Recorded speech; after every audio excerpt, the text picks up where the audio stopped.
The Last of the Mohicans by James Fenimore Cooper. Chapter 25. Have you the lion's part written? Pray you, if it be, give it to me, for I am slow of study. You may do it extempore, for it is nothing but roaring. Midsummer Night's Dream.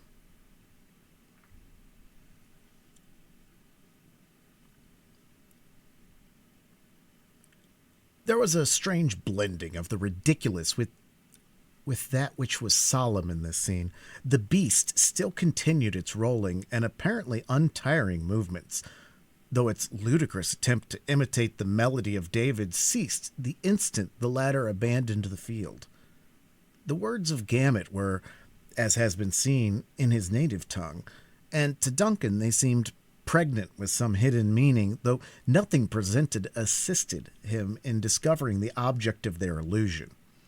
A speedy end was, however, put to every conjecture on the subject by the manner of the chief, who advanced to the bedside of the invalid and beckoned away the whole group of female attendants that had clustered there to witness the skill of the stranger. He was implicitly, though reluctantly, obeyed, and when the low echo was rang against the hollow natural gallery from the distant closing door had ceased. Pointing towards his insensible daughter, he said, "Now let my brother show his power." Thus, unequivocally called on to exercise the functions of his assumed character, Hayward was apprehensive that the smallest delay might prove dangerous. Endeavoring, then, to collect his ideas, he prepared to perform that species of incantation and those uncouth rites under which the Indian conjurers are accustomed to conceal their ignorance and impotency. It is more than probable that, in the disordered state of his thoughts, he would have soon fallen into some suspicious, if not fatal, error, had not his incipient attempts been interrupted by a fierce growl from the quadruped.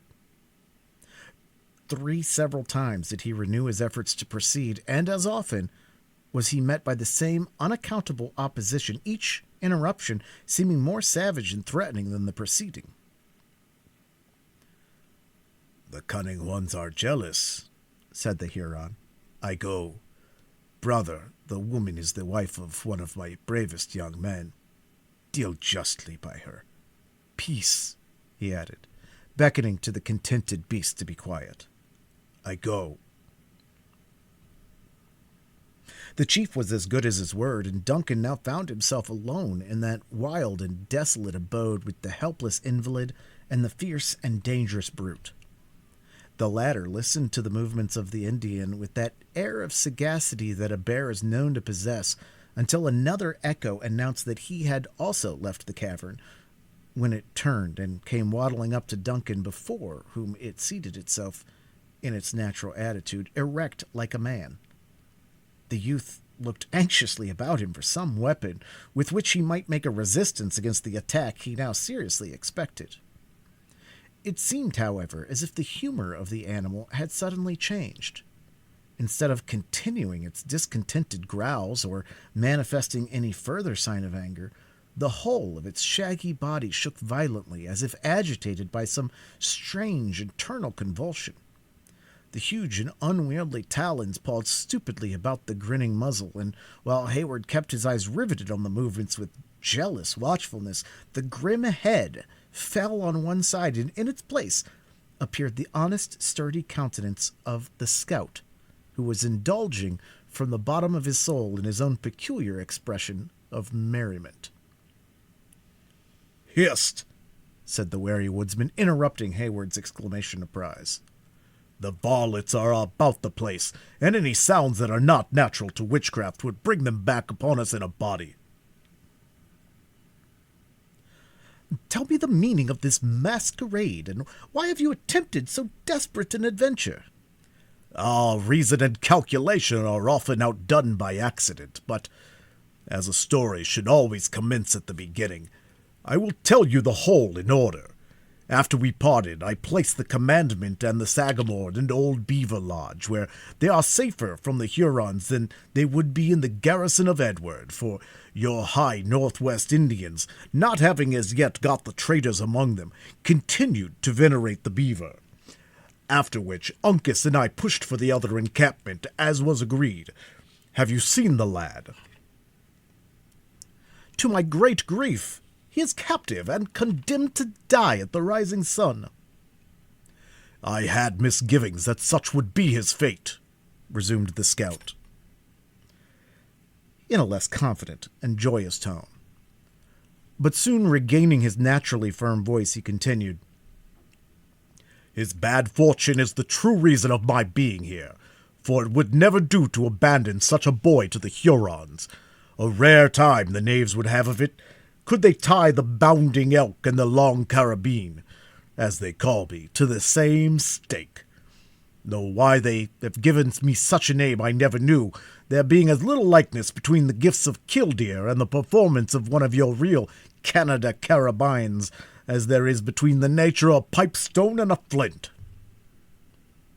"Keep to your tale," said the impatient Hayward. "We know not what the moment the Hurons may return." "No fear of them. A conjurer must have his time, like a straggling priest in the settlements. We are as safe from interruption as a missionary would be at the beginning of a 2 hours' discourse. Well, Uncas and I fell in with the return party of the varlets.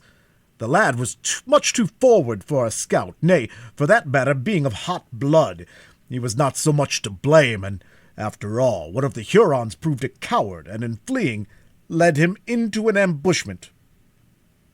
And dearly he has paid for the weakness." The scout significantly passed his hand across his own throat and nodded, as if he said, "I comprehend your meaning," after which he continued in a more audible, though scarcely more intelligible language. "After the loss of the boy, I turned upon the Hurons, as you may judge. There have been scrimmages between one or two of their outliers and myself, but that is neither here nor there. So, after I had shot the imps, I got in pretty nigh to the lodges without further commotion. Then what should luck do in my favor but lead me to the very spot where one of the most famous conjurers of the tribe was dressing himself, as I well knew, for some great battle with Satan, though why should I call that luck, which it now seems was an especial ordering of Providence, so a judgmental rap over the head stiffened the lying impostor for a time, and leaving him a bit of walnut for his supper, to prevent an uproar, and stringing him up between two saplings, I made free with his finery, and took the part of the bear on myself, in order that the operations might proceed." "And admirably did you enact the character. The animal itself might have been shamed by the representation."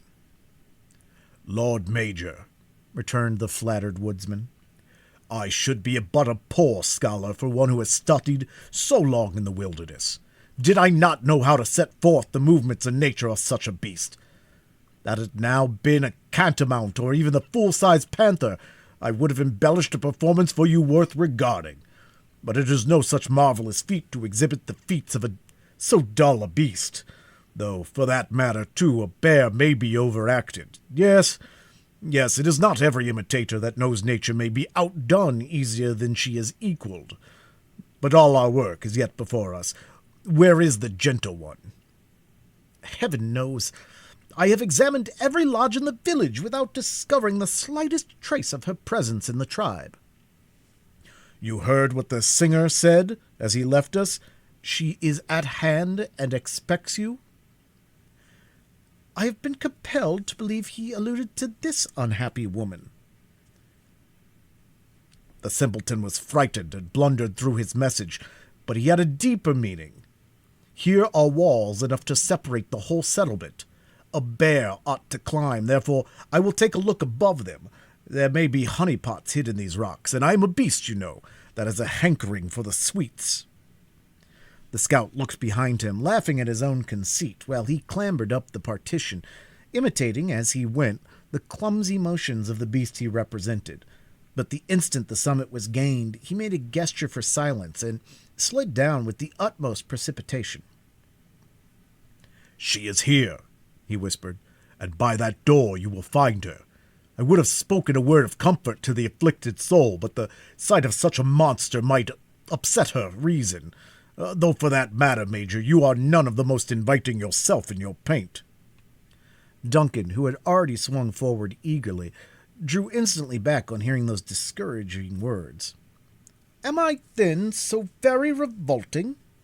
he demanded, with an air of chagrin.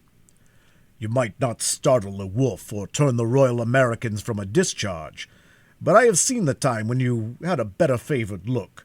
Your streaked countenances are not ill-judged by of the squaws, but young women of white blood give the preference to their own color. See," he added, pointing to a place where the water trickled from a rock, forming a little crystal spring before it found an issue through the adjacent crevices. "You may easily get rid of the Sagamore's daub, and when you come back I will try my hand at a new embellishment. It's as common for the conjurer to alter his paint as for a buck in the settlements to change his finery." The deliberate woodsman had little occasion to hunt for arguments to enforce his advice. He was yet speaking when Duncan availed himself of the water. In a moment every frightful or offensive mark was obliterated, and the youth appeared again in the lineaments with which he had been gifted by nature. Thus prepared for an interview with his mistress, he took a hasty leave of his companion, and disappearing through the indicated passage. The scout witnessed his departure with complacency, nodding his head after them, and muttering his good wishes, after which he very coolly set about an examination of the state of the larder among the Hurons, the cavern, among other purposes, being used as a receptacle for the fruits of their hunts. Duncan had no other guide than a distant glimmering light, which served, however, the office of a polar star to the lover. By its aid he enabled to enter the haven of his hopes, which was merely another apartment of the cavern that had been solely appropriated to the safe-keeping of so important a prisoner as the daughter of the commandant of William Henry. It was profusely strewed with the plunder of that unlucky fortress. In the midst of this confusion he found her he sought, pale, anxious, and terrified, but lovely. David had prepared her for such a visit. "Duncan!" she exclaimed, in a voice that seemed to tremble at the sounds created by itself. "Alice!" he answered, leaping carelessly among trunks, boxes, arms, and furniture until he stood at her side. "I knew that you would never desert me," she said, looking up with a momentary glow on her otherwise dejected countenance. "But you are alone. Grateful as it is to be thus remembered, I could wish to think you are not entirely alone."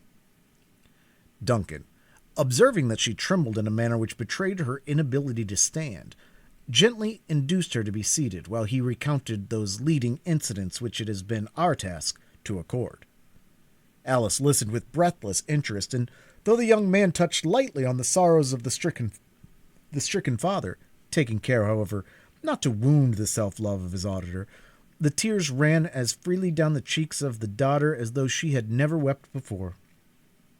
The soothing tenderness of Duncan, however, soon quieted the first burst of her emotions, and she then heard him to the close with undivided attention, if not with composure. "And now, Alice," he added, "you will see how much there is still expected of you. By the assistance of our experienced and invaluable friend, the scout, we may find our way from this savage people. But you will have to exert your utmost fortitude. Remember that you fly to the arms of your venerable parent, and how much his happiness, as well as your own, depends on those exertions." "Can I do otherwise for a father who has done so much for me?" "And for me, too," continued the youth, gently pressing the hand he held in both his own. The look of innocence and surprise which he received in return convinced Duncan of the necessity of being more explicit. "This is neither the place nor the occasion to detain you with selfish wishes," he added. "But what heart loaded like mine would not wish to cast its burden? They say misery is the closest of all ties. Our common suffering in your behalf left but little to be explained between your father and myself." "And, dearest Cora, Duncan, Surely Cora was not forgotten? Not forgotten, no. Regretted, as woman was seldom mourned before. Your venerable father knew no difference between his children, but I... Alice, you will not be offended when I say that to me her worth was in a degree obscured. Then you knew not the merit of my sister, said Alice, withdrawing her hand. Of you she ever speaks as one who is of her dearest friend. I would gladly believe her such, returned Duncan hastily. I could wish her to be even more, but with you, Alice, I have the permission of your father to aspire to a still nearer and dearer tie. Alice trembled violently, and there was an instant during which she bent her face aside, yielding to the emotions common to her sex, but they quickly passed away, leaving her mistress of her deportment, if not of her affections. Hayward, she said, looking him full in the face with a touching expression of innocence and dependency. Give me the sacred presence and the holy sanction of that parent before you urge me further. Though more I should not, lest I could not say. The youth was about to answer when he was interrupted by a light tap on his shoulder. Starting to his feet, he turned, and confronting the intruder, his look fell on the dark form and malignant visage of Magua. The deep, guttural laugh of the savage sounded, at such a moment to Duncan, like the hellish taunt of a demon. Had he pursued the sudden and fierce impulse of the instant, he would have cast himself on the Huron and committed their fortunes to the issue of a deadly struggle, but without arms of any description, ignorant of what succor his subtle enemy could command, and charged with the safety of one who was just then dearer than ever to his heart, he no sooner entertained than he abandoned the desperate intention. "What is your purpose?" said Alice, folding her arms on her bosom and struggling to conceal an agony of apprehension in behalf of Hayward, in the usual cold and distant manner with which she received the visits of her captor. The exulting Indian had resumed his austere countenance, though he drew warily back before the menacing glance of the young man's fiery eye. He regarded both his captives for a moment with a steady look, and then, stepping aside, he dropped a log of wood across a door different from that by which Duncan had entered. The latter now comprehended the manner of his surprise, and, believing himself irretrievably lost, he drew Alice to his bosom and stood prepared to meet a fate which he hardly regretted, since it was to be suffered in such company. But Magua meditated no immediate violence. His first measures were very evidently taken to secure his new captive, nor did he even bestow a second glance at the motionless forms in the center of the cavern until he had completely cut off every hope of retreat through the private outlet he had himself used. He was watched in all his movements by Hayward, who, however, remained firm, still holding the fragile form of Alice to his heart, at once too proud and too hopeless to ask favor of an enemy so often foiled. When Magua had effected his object, he approached his prisoners and said in English, "The pale faces trap their cunning beavers, but the redskins know how to take the Yengeese." "Huron, do your worst!" exclaimed the excited Hayward, forgetful that a double stake was involved in his life. "You and your vengeance are alike despised." "Will the white man speak these words at the stake?" asked Magua, manifesting at the same time how little faith he had in the other's resolution by the sneer that accompanied his words. "Here, singly, to your face, or in the presence of your nation." "Leonard Subtil is a great chief," returned the Indian. "He will go and bring his young men to see how bravely a pale man face can laugh at tortures." He turned away while speaking and was about to leave the place through the avenue by which Duncan had approached, when a growl caught his ear and caused him to hesitate. The figure of the bear appeared in the door where it sat, rolling from side to side in its customary restlessness. Magua, like the father of the sick woman, eyed it keenly for a moment, as if to ascertain its character. He was far above the more vulgar superstitions of his tribe, and so soon as he recognized the well-known attire of the conjurer, he prepared to pass it in cool contempt. But a louder and more threatening growl caused him again to pause. Then he seemed as if suddenly resolved to trifle no longer, and moved resolutely forward.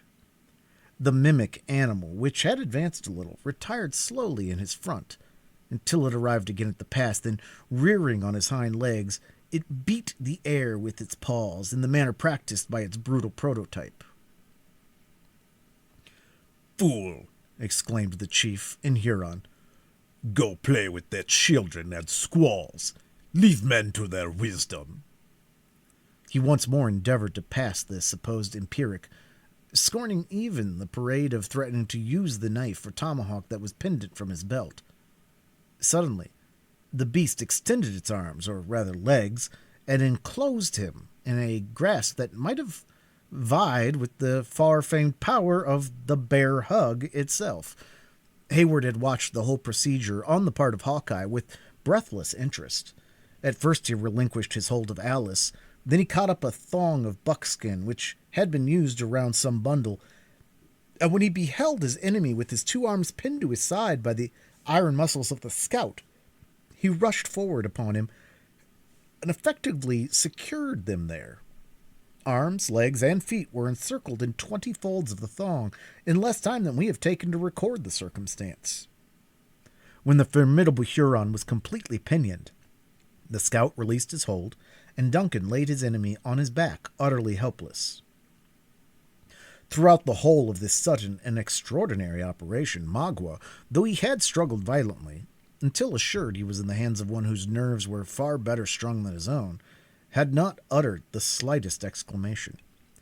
But when Hawkeye, by way of making summary explanation of his conduct, removed the shaggy jaws of the beast and exposed his own rugged and earnest countenance to the gaze of the Huron, the philosophy of the latter was so far mastered as to permit him to utter the never-failing, "Huh!" "After you've found your tongue," said his undisturbed conqueror, "now, in order that you shall not use it to our ruin, I must make free to stop your mouth." As there was no time to be lost, the scout immediately set about effectively so necessary a precaution, and when he had gagged the Indian, his enemy might safely have been considered an hors de combat. "But by what place did the imp enter?" asked the industrious scout when his work was ended. "Not a soul has passed my way since you left me." Duncan pointed out the door by which Magua had come, and which now presented too many obstacles to a quick retreat. "Bring on the gentle one, then," continued his friend. "We must make a push for the woods by the other outlet." "'Tis impossible," said Duncan.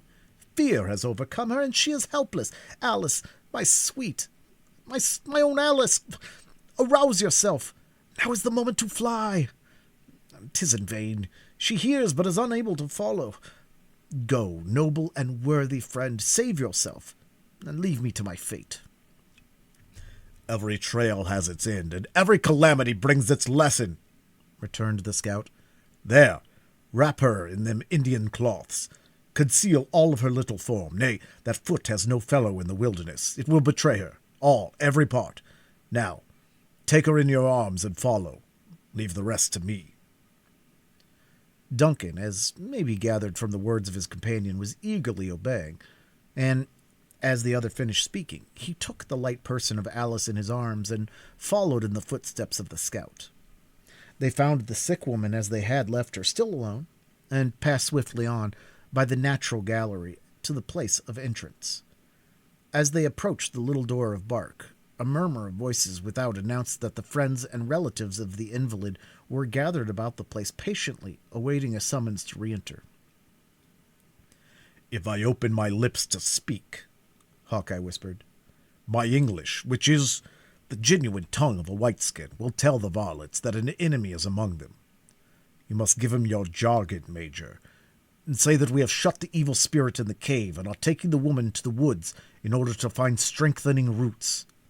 Practice all your cunning, for it is a lawful undertaking." The door opened a little, as if one without was listening to the proceedings within, and compelled the scout to cease his directions. A fierce growl repelled the eavesdropper, and then the scout boldly threw open the covering of the bark and left the place, enacting the character of a bear as he proceeded. Duncan kept close at his heels, and soon found himself in the center of a cluster of 20 anxious relatives and friends. The crowd fell back a little, permitted the father, and one who appeared to be the husband of the woman, to approach. "Has my brother driven away the evil spirit?" demanded the former. "What has he in his arms?" "Thy child," returned Duncan gravely. "The disease has gone out of her. It is shut up in the rocks. I take the woman to a distance where I will strengthen her against any further attacks. She will be in the wigwam of the young man when the sun comes again." When the father had translated the meaning of the stranger's words into the Huron language, a suppressed murmur announced the satisfaction with which this intelligence was received. The chief himself waved his hand for Duncan to proceed, saying aloud in a firm voice and with a lofty manner, "Go, I am a man, and I will enter the rock and fight the wicked one." Hayward had gladly obeyed and was already past the little group when these startling words arrested him. "Is my brother mad?" he exclaimed. "Is he cruel? He will meet the disease, and it will enter him, or he will drive out the disease, and it will chase his daughter into the woods. No, let my children wait without, and if the spirit appears, beat him down with clubs. He is cunning, and will bury himself in the mountain when he sees how many are ready to fight him." The singular warning had the desired effect. Instead of entering the cavern, the father and husband drew their tomahawks, and posted themselves in readiness to deal their vengeance on the imaginary tormentor of their sick relative, while the woman and children broke branches from the brushes and seized fragments of rock with a similar intention. At this favorable moment the counterfeit conjurers disappeared. Hawkeye, at the same time that he had presumed so far on the nature of Indian superstitions, was not ignorant that they were rather tolerated than relied on by the wisest of the chiefs. He well knew the value of time in the present emergency. Whatever might be the extent of the self-delusion of his enemies, and however it had tended to assist his schemes, the slightest cause of suspicion, acting on the subtle nature of an Indian, would be likely to prove fatal. Taking the path, therefore, that was most likely to avoid observation, he rather skirted than entered the village. The warriors were still to be seen in the distance, by the fading light of the fires, stalking from lodge to lodge, but the children had abandoned their sports for their beds of skins, and the quiet of night was already beginning to prevail over the turbulence and excitement of so busy and important an evening. Alice revived under the renovating influence of the open air, and as her physical rather than her mental powers had been subject of weakness, she stood in no need of any explanation of that which had occurred. "Now, let me make an effort to walk," she said, when they had entered the forest. Blushing, though unseen, that she had not been sooner able to quit the arms of Duncan. "I am indeed restored." "Nay, Alice, you are too weak." The maiden struggled gently to release herself, and Hayward was compelled to part with his precious burden. The representative of the bear had certainly been an entire stranger to the delicious emotions of the lover while his arms encircled his mistress, and he was, perhaps, a stranger also to the nature of that feeling of ingenuous shame that oppressed the trembling Alice. But when he found himself at a suitable distance from the lodges, he made a halt, and spoke on a subject of which he was thoroughly the master. "This path will lead you to the brook," he said. "Follow its northern bank until you come to a fall. Mount the hill on your right, and you will see the fires of the other people. There you must go and demand protection. If they are true Delawares, you will be safe. A distant flight with that gentle one just now is impossible.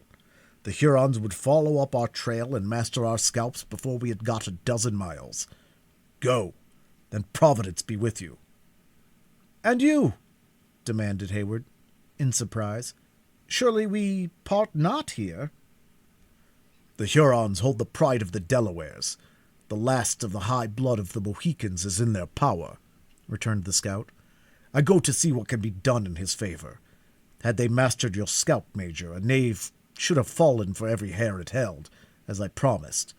But if the young Sagamore is to be led to the stake, the Indians shall see also how a man without a cross can die." Not in the least offended with the decided preference that the sturdy woodsman gave to one who might, in some degree, be called the child of his adoption, Duncan still continued to urge such reasons against so desperate an effort as presented themselves. He was aided by Alice, who mingled her entreaties with those of Hayward that he would abandon a resolution that promised so much danger with so little hope of success. Their eloquence and ingenuity were expended in vain. The scout heard them attentively, but impatiently, and finally closed the discussion by answering in a tone that instantly silenced Alice, while it told Hayward how fruitless any further remonstrances would be. "I have heard that there is a feeling in youth which binds man to woman closer than the father is tied to the son. It may be so. I have seldom been where women of my color dwell, but such may be the gifts of nature in the settlements. You have risked life, and all that is dear to you, to bring off this gentle one, and I suppose that some such disposition is at the bottom of it all. As for me, I taught the lad the real character of a rifle, and well has he paid me for it. I have fought at his side in many a bloody scrimmage, and so long as I could hear the crack of his piece in one ear, and that of the Sagamore in the other, I knew no enemy was on my back. Winters and summer, nights and days have we roved the wilderness in company, eating of the same dish, one sleeping while the other watched, and afore it shall be said that Uncas was taken to the torment and I at hand, there is but a single ruler of us all, whatever may the color of the skin, and him I call to witness, that before the Mohican boy shall perish for the want of a friend, good faith shall depart the earth, and killdeer become as harmless as the tooting weapon of the singer." Duncan released his hold on the arm of the scout, who turned and steadily retraced his steps towards the lodge. After pausing a moment to gaze at his own retiring form, the successful and yet sorrowful Hayward and Alice took their way together toward the distant village of the Delawares. Chapter 26. Let me play the lion too. Midsummer Night's Dream.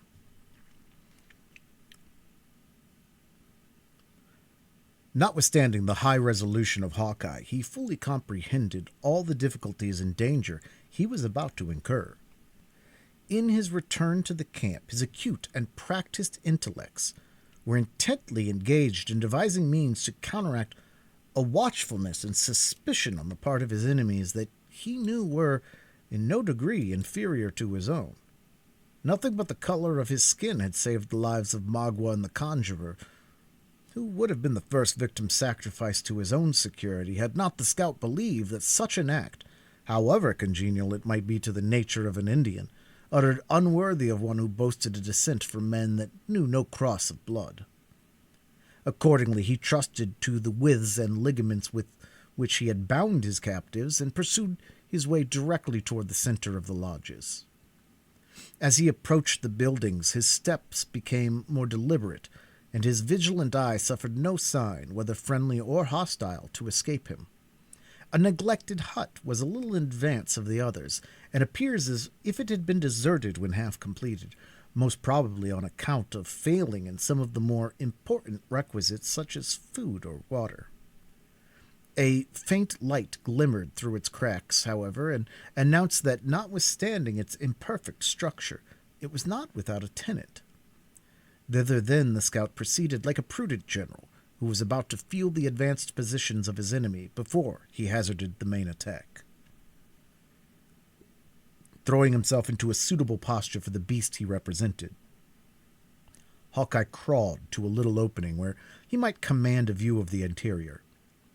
It proved to be the abiding place of David Gamut. Hither the faithful singing master had now brought himself, together with all his with all his sorrows, his apprehensions, and his meek dependence on the protection of Providence. At the precise moment when his ungainly person came under the observation of the scout, in the manner just mentioned, the woodsman himself, though in his assumed character, was the subject of the solitary being's profounded reflections. However implicit the faith of David was in the performance of ancient miracles, he eschewed the belief of any direct supernatural agency in the management of modern morality. In other words, while he had implicit faith in the ability of Balaam's ass to speak, he was somewhat skeptical on the subject of a bear's singing, and yet he had been assured of the latter on the testimony of his own exquisite organs. There was something in his air and manner that betrayed to the scout the utter confusion of the state of his mind. He was seated on a pile of brush, a few twigs from which occasionally fed his low fire, with his head leaning on his arm in a posture of melancholy musing. The costume of the votary of music had undergone no other alteration from that so lately described, except that he had covered his bald head with the triangular beaver, which had not proved sufficiently alluring to excite the cupidity of any of his captors. The ingenious Hawkeye, who recalled the hasty manner in which the other had abandoned his post at the bedside of the sick woman, was not without his suspicions concerning the subject of so much solemn deliberation. First making the circuit of the hut and ascertaining that it stood quite alone, and that the character of its inmate was likely to protect it from visitors, he ventured through its low door into the very presence of Gamut. The position of the latter brought the fire between them, and when Hawkeye had seated himself on end, near a minute elapsed, during which the two remained regarding each other without speaking. The suddenness and the nature of the surprise had nearly proved too much for, and we will not say the philosophy, but for the pitch and resolution of David. He fumbled for his pitch pipe, and arose with the confused intention of attempting a musical exorcism. "Dark and mysterious monster!" he exclaimed, while his trembling hands he disposed of his auxiliary eyes and sought his never-failing resource in trouble, the gifted version of the Psalms. "I know not your nature nor intents, but if aught you meditate against the person and rights of one of the humblest servants of the temple, listen to the inspired language of the youth of Israel, and repent." The bear shook his shaggy sides, and then a well-known voice replied, "Put up the tooting weapon and teach your throat modesty. 5 words of plain and comprehensible English are worth just now an hour of squalling." "What art thou?" demanded David, utterly disqualified to pursue his original intention and nearly gasping for breath. "A man like yourself, and one whose blood is as little tainted by the cross of a bear or an Indian as you own. Have you so soon forgotten from whom you received the foolish instrument you hold in your hand?" "Can these things be?" returned David, breathing more freely as the truth began to dawn on him. "I have found many marvels during my sojourn with the heathen, but surely nothing to excel this." "Come, come," returned Hawkeye, uncasing his honest countenance, the better to assure his wavering confidence of his companion. "You may see a skin which, if it be not as white as one of the gentle ones, has no tinge of red to it that the winds of heaven and the sun have not bestowed. Now let us to business." "First tell me of the maiden and of the youth who so bravely sought her," interrupted David. "Aye, they are happily freed from the tomahawks of those varlets. But can you put me on the scent of Uncas?" "The young man is in bondage, and much I fear his death is decreed. I greatly mourn that one so well disposed should die in his ignorance, and I have sought a godly hymn." "Can you lead me to him?"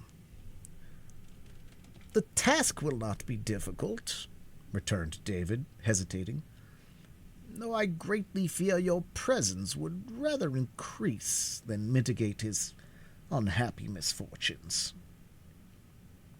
"No more words, but lead on," returned Hawkeye, concealing his face again and setting the example in his own person by instantly quitting the lodge.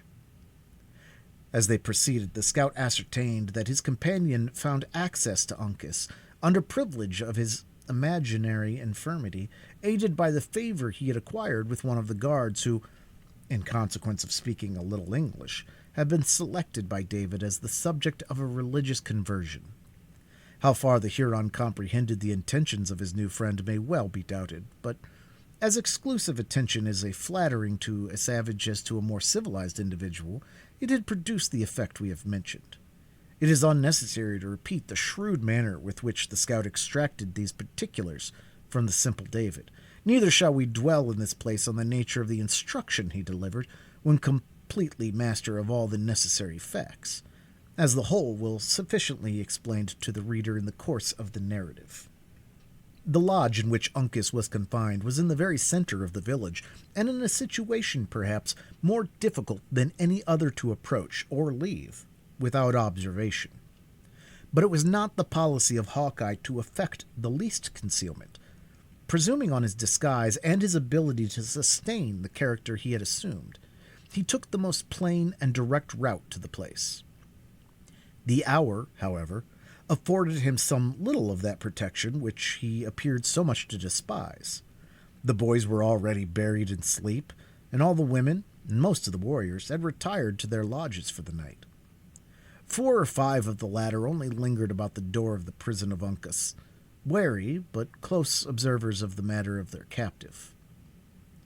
At the sight of Gamut, accompanied by one in the well-known masquerade of their most distinguished conqueror, they readily made way for them both. Still, they betrayed no intention to depart. On the other hand, they were evidently disposed to remain bound to the place by an additional interest in the mysterious mummeries that they of course expected from such a visit. From the total inability of the scout to address the Hurons in their own language, he was compelled to trust the conversation entirely to David.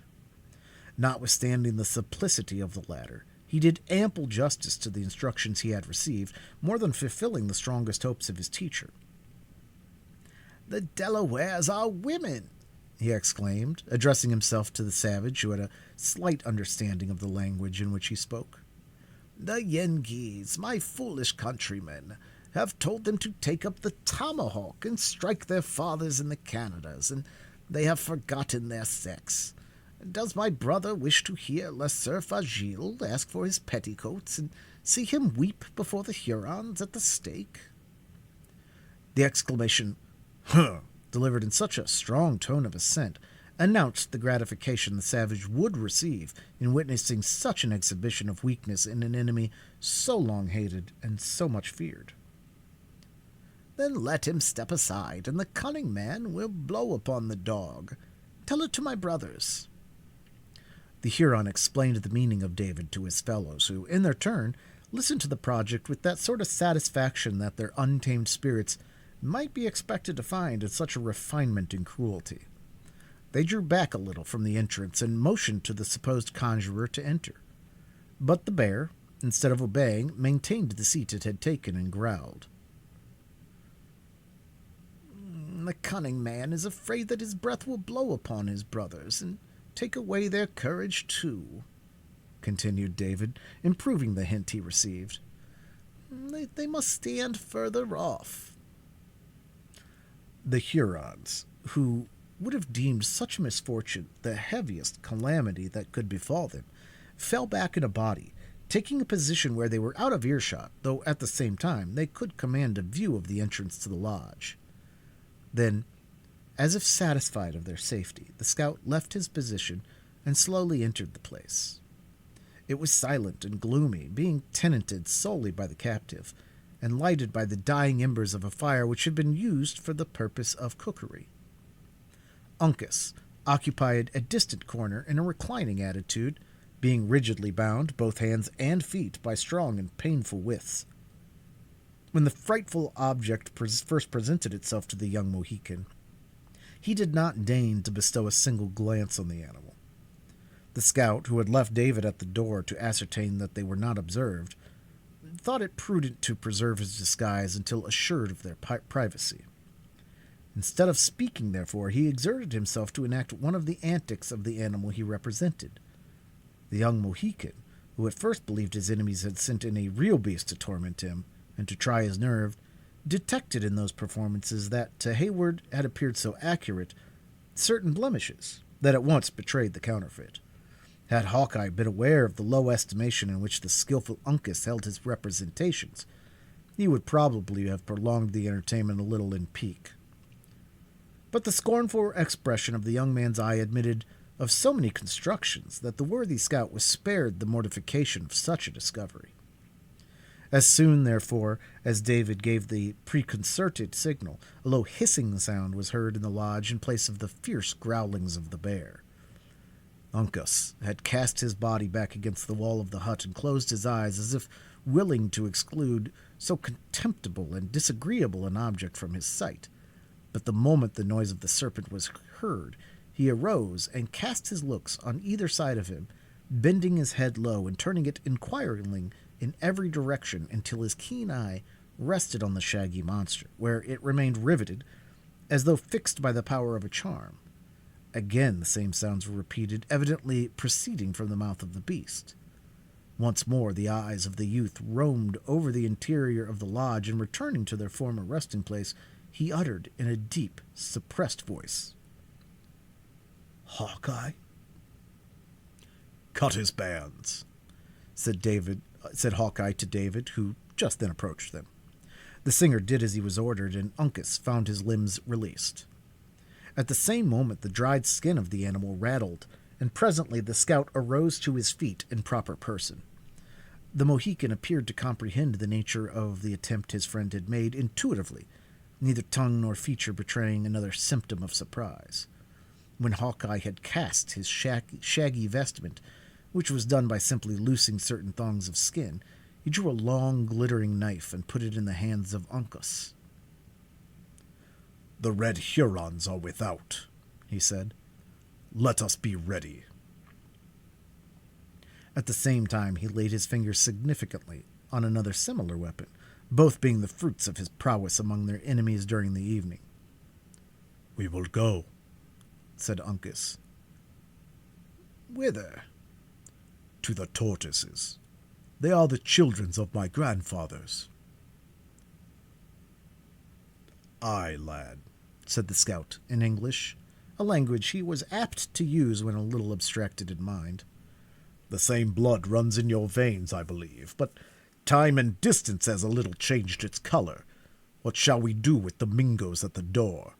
They count 6, and this singer is as good as nothing." "The Hurons are boasters," said Uncas scornfully. "Their totem is a moose, and they run like snails. The Delawares are children of the tortoise, and they outstrip the deer." "Aye, lad, there is truth in what you say, and I doubt not on a rush you would pass the whole nation, and in a straight race of 2 miles would be in, and get your breath again, for a knave of them was all within hearing of the other village. But the gift of a white man lies more in his arms than his legs. As for myself, I can brain a Huron as well as a better man, but when it comes to a race, the knaves would prove too much for me." Uncas, who had already approached the door, in readiness to lead the way, now recoiled and placed himself once more in the bottom of the lodge. But Hawkeye, who was too much occupied with his own thoughts to note the movement, continued speaking more to himself than to his companion. "After all, it is unreasonable to keep one man in bondage to the gifts of another, so, Uncas, you had better take the lead, where I will put on the skin again, and trust to cunning for the want of speed." The young Mohican made no reply, but quietly folded his arms and leaned his body against one of the upright posts that supported the wall of the hut. "Well," said the scout, looking at him, "why do you tarry? There will be time enough for me, as the knaves will give chase to you at first." "Uncas will stay," was the calm reply. "For what?" to fight with his father's brother, and die with the friend of the Delawares." "Aye, lad," returned Hawkeye, squeezing the hand of Uncas between his own iron fingers. "'Twould have been more like a Mingo than a Mohican had you left me. But I thought I would make the offer, seeing that youth commonly loves life. Well, what can't be done by main courage in war must be done by circumvention. Put on the skin. I doubt not you can play the bear nearly as well as myself." Whatever might have been the private opinion of Uncas of their respective abilities in this particular, his grave countenance manifested no opinion of his superiority. He silently and expeditiously encased himself in the covering of the beast, and then awaited such other movements as his more aged companion saw fit to dictate. "Now, friend," said Hawkeye, addressing David, "an exchange of garments will be a great convenience to you, inasmuch as you are but little accustomed to the makeshifts of the wilderness. Here, take my hunting shirt and cap, and give me your blanket and hat. You must trust me with the book and spectacles, as well as the tutor, too. If we ever meet again in better times, you shall have all back again, with many thanks into the bargain." David parted with the several articles named with a readiness that would have done great credit to his liberality, had he not certainly profited in many particulars by the exchange. Hawkeye was not long in assuming his borrowed garments, and when his restless eyes were hid behind the glasses, and his head was surmounted by the triangular beaver, as their statures were not dissimilar, he might readily have passed for the singer by starlight. As soon as these dispositions were made, the scout turned to David and gave him his parting instructions. "Are you much given to cowardice?" he bluntly asked, by way of obtaining a suitable understanding of the whole case before he ventured a prescription. "My pursuits are peaceful, and my temper, I humbly trust, is greatly given to mercy and love," returned David, a little nettled at so direct an attack on his manhood. "But there are none who can say that I have ever forgotten my faith in the Lord, even in the greatest straits." "Your chiefest danger will be at the moment when the savages find out they have been deceived. If you are not then knocked on the head, your being a non-combatant will protect you, and you'll then have a good reason to expect to die in your bed. If you stay, it must be to sit down here in the shadow, and take the part of Uncas until such times as the cunning of the Indians discover the cheat, when, as I've already said, your times of trial will come. So choose for yourself, to make a rush or tarry here." "Even so," said David firmly. "I will abide in the place of the Delaware. Bravely and generously has he battled in my behalf, and this, and more, will I dare in his service." "You have spoken as a man, and like one who, under wiser schooling, would have been brought to better things. Hold your head down and draw in your legs. Their formation might tell the truth too early. Keep silent as long as may be, as it would be wise, when you do speak, to break out suddenly in one of your shoutings, which will serve to remind the Indians that you are not altogether as responsible as men should be. If, however, they take your scalp, as I trust and believe they will not, depend on it, Uncas and I will not forget the deed, but revenge it as becomes true warriors and trusty friends." "Hold," said David, perceiving that with this assurance they were about to leave him. "I am an unworthy and humble follower of one who taught not the damnable principle of revenge. Should I fall, therefore, seek no victims to my manes, but rather forgive my destroyers, and if you remember them at all, let it be in prayers for the enlightening of their minds and for their eternal welfare." The scout hesitated and appeared to muse. "There is a principle in that," he said, "different from the law of the woods, and yet it is fair and noble to reflect upon." Then, heaving a heavy sigh, probably among the last he ever drew in pining for a condition he had so long abandoned, he added, "It is what I would wish to practice myself as one without a cross of blood, though it is not always easy to deal with an Indian as you would with a fellow Christian. God bless you, friend, I do believe your scent is not greatly wrong when the matter is duly considered, and keeping eternity before the eyes, though much depends on the natural gifts and the force of temptation." So saying, the scout returned and shook David cordially by the hand, after which act of friendship he immediately left the lodge, attended by the new representative of the beast. The instant Hawkeye found himself under the observation of the Hurons, he drew up his tall form in the rigid manner of David, threw out his arm in the act of keeping time, and commenced what he intended for an imitation of his psalmody.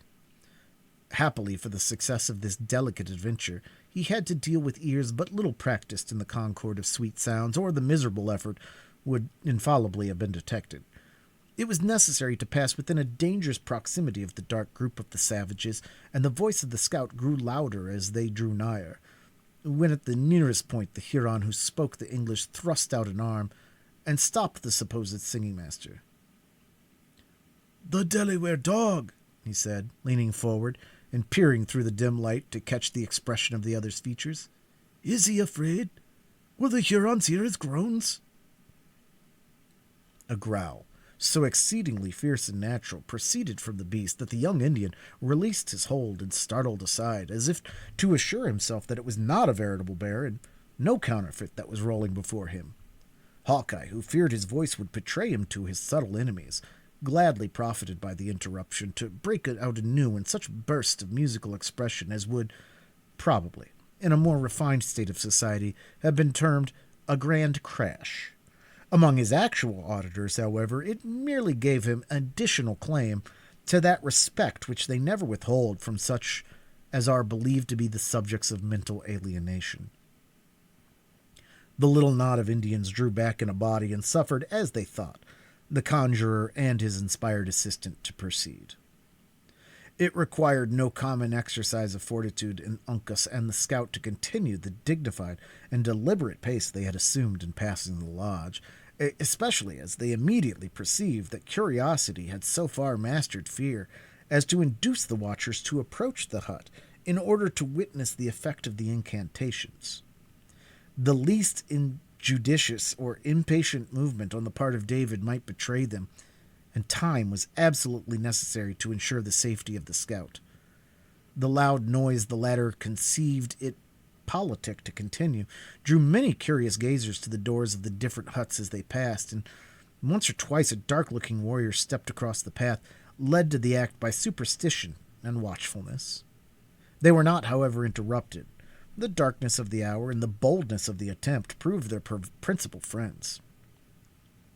The adventurers had got clear of the village and were now swiftly approaching the shelter of the woods when a loud and long cry arose from the lodge where Uncas had been defined. The Mohican started on his feet and shook the shaggy covering as though the animal he counterfeited was about to make some desperate effort. "Hold," said the scout, grasping his friend by the shoulder. "Let them yell again. 'Twas nothing but wonderment." He had no occasion to delay, for at the next instant a burst of cries filled the outer air and ran along the whole extent of the village. Uncas cast his skin and stepped forth in his own beautiful proportions. Hawkeye tapped him lightly on the shoulder and glided ahead. "Now let the devils take our scent," said the scout, tearing 2 rifles with all their attendant accoutrements from beneath the bush and flourishing killdeer as he handed Uncas his weapon.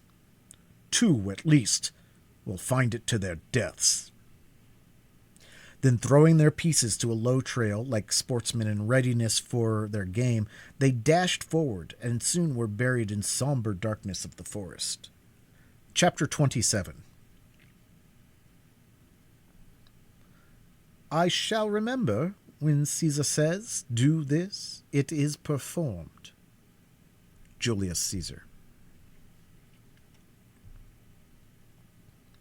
The impatience of the savages who lingered about the prison of Uncas, as had been seen, had overcome their dread of the conjurer's breath. They stole cautiously and with beating hearts to a crevice through which the faint light of the fire was glimmering. For several minutes they mistook the form of David for that of the prisoner, but the very accident which Hawkeye had foreseen occurred. Tired of keeping the extremities of his long person so near together, The singer gradually suffered the lower limbs to extend themselves until one of his misshapen feet actually came into contact with and shoved aside the embers of the fire. At first the Hurons believed the Delaware had been thus deformed by witchcraft, but when David, unconscious of being observed, turned his head and exposed his simple, mild countenance, in place of the haughty lineaments of their prisoner, it would have exceeded the credulity of even a native to have doubted any longer. They rushed together into the lodge, and laying their hands with but little ceremony on their captive, immediately detected the imposition. Then arose the cry first heard by the fugitives. It was succeeded by the most frantic and angry demonstrations of vengeance. David, however firm in his determination to cover the retreat of his friends, was compelled to believe that his own final hour had come. Deprived of his book and his pipe, he was fain to trust to memory that rarely failed him on such subjects, and breaking forth in a loud and impassioned strain, he endeavored to smooth his passage into the other world by singing the opening verse of a funeral anthem. The Indians were seasonably reminded of his infirmity, and rushing into the open air, they aroused the village in a manner prescribed. A native warrior fights as he sleeps, without the protection of anything defensive. The sounds of the alarm were therefore hardly uttered before 200 men were afoot and ready for the battle or the chase, as either might be required. The escape was soon known, and the whole tribe crowded in a body around the council lodge, impatiently awaiting the instruction of their chiefs. In such a sudden demand of their wisdom, the presence of the cunning Magua could scarcely fail of being needed. His name was mentioned, and all around looked in wonder that he did not appear. Messengers were then dispatched to his lodge requiring his presence.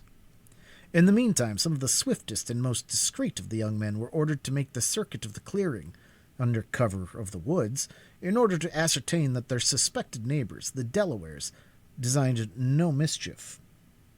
Women and children ran to and fro, and in short, the whole village exhibited another scene of wild and savage confusion. Gradually, however, these symptoms of disorder diminished, and in a few minutes the oldest and most distinguished chiefs were assembled in the lodge in grave consultation. The clamor of many voices soon announced that the party approached, who might be expected to communicate some intelligence that would explain the mystery of the novel surprise. The crowd without gave way, and several warriors entered the place, bringing with them the hapless conjurer who had been left so long by the scout in duress. Notwithstanding, this man was held in very unequal estimation among the Hurons, some believing implicitly in his power, and others deeming him an impostor. He was now listened to by all with the deepest attention. When his brief story was ended, the father of the sick woman stepped forth, and in a few pithy expression related in his turn what he knew. These two narrative gave a proper direction to the subsequent inquiries, which were now made with the characteristic cunning of savages. Instead of rushing in a confused and disorderly throng to the cavern, 10 of the wisest and firmest among the chiefs were selected to prosecute the investigation. As no time was to be lost, the instant the choice was made, the individuals appointed rose in a body and left the place without speaking. On reaching the entrance, the younger men in advance made way for their seniors, and the whole proceeded along the low, dark gallery with the firmness of warriors ready to devote themselves to the public good, though at the same time secretly doubting the nature of the power with which they were about to contend. The outer apartment of the cavern was silent and gloomy. The woman lay in her usual place and posture, though there were those present who affirmed that they had seen her borne to the woods by the supposed medicine of the white men. Such a direct and palpable contradiction of the tale related by the father caused all eyes to be turned on him. Chafed by the silent imputation, and inwardly troubled by so unaccountable a circumstance, the chief advanced to the side of the bed, and, stooping, cast an incredulous look at the features, as if distrusting their reality. His daughter was dead. The unerring feeling of nature for a moment prevailed, and the old warrior hid his eyes in sorrow. Then, recovering his self-possession, he faced his companions, and pointing towards the corpse, he said, in the language of his people, "The wife of my young man has left us. The Great Spirit is angry with his children." The mournful intelligence was received in solemn silence. After a short pause, One of the elder Indians was about to speak when a dark-looking object was seen rolling out of an adjoining apartment in the very center of the room where they stood. Ignorant of the nature of the beings they had to deal with, the whole party drew back a little and, rising on in, exhibited the distorted but still fierce and sullen features of Magua. The discovery was succeeded by a general exclamation of amazement. As soon, however, as the true situation of the chief was understood, several knives appeared, and his limbs and tongue were quickly released. The Huron arose and shook himself like a lion quitting his lair. Not a word escaped him, though his hand played convulsively with the handle of his knife, while his lowering eyes scanned the whole party as if they sought an object suited to the first burst of his vengeance. It was happy for Uncas and the scout, and even David, that they were all beyond the reach of his arm at such a moment, for assuredly no refinement and cruelty would then have deferred their deaths, in opposition to the promptings of the fierce temper that nearly choked him. Meeting everywhere faces that he knew as friends, the savage grated his teeth together like rasps of iron, and swallowed his passion for want of a victim on whom to vent it. This exhibition of anger was noted by all present, and from an apprehension of exasperating a temper that was already chafed nearly to madness, several minutes were suffered to pass before another word was uttered. When, however, suitable time had elapsed, the oldest of this party spoke. "My friend has found an enemy," he said. "Is he nigh that the Hurons might take revenge?" "Let the Delawares die!" exclaimed Magua in a voice of thunder. Another longer and expressive silence was observed, and was broken, as before, with due precaution by the same individual. "The Mohican is swift of foot and leaps far," he said, "but my young men are on his trail." "Is he gone?" demanded Magua, in tones so deep and guttural that they seemed to proceed from his inmost chest. "An evil spirit has been among us, and the Delaware has blinded our eyes." "An evil spirit," repeated the other mockingly. "'Tis the spirit that has taken the lives of so many Hurons, the spirit that slew my young men at the tumbling river, that took their scalps at the healing spring, and who has, now, bound the arms of La Renard Subtil." "Of whom does my friend speak?" "Of the dog who carries the heart and cunning of a Huron under a pale skin, La Longue Carabine." The pronunciation of so terrible a name produced the usual effect among his auditors, but when time was given for reflection, and the warriors remembered that their formidable and daring enemy had even been in the bosom of their encampment, working injury, fearful rage took the place of wonder, and all those fierce passions with which the bosom of Magua had just been struggling were suddenly transferred to his companions. Some among them gnashed their teeth in anger, others vented their feelings in yells, and some, again, beat the air as frantically as if the object of their resentment were suffering under their blows. But this sudden outbreaking of temper as quickly subsided in the still and sullen restraint they most affected in their moments of inaction. Magua, who had in his turn found leisure for reflection, now changed his manner and assumed the air of one who knew how to think and act with a dignity worthy of so grave a subject.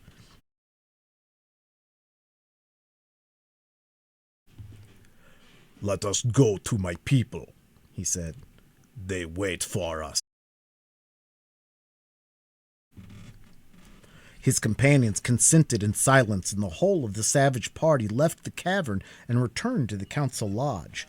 When they were all seated, all eyes turned on Magua, who understood, from such an indication, that by common consent they had devolved the duty of relating what had passed on him. He arose and told his tale without duplicity or reservation. The whole deception practiced by both Duncan and Hawkeye was, of course, laid naked, and no room was found, even for the most superstitious of the tribe, any longer to affix a doubt on the character of the occurrences.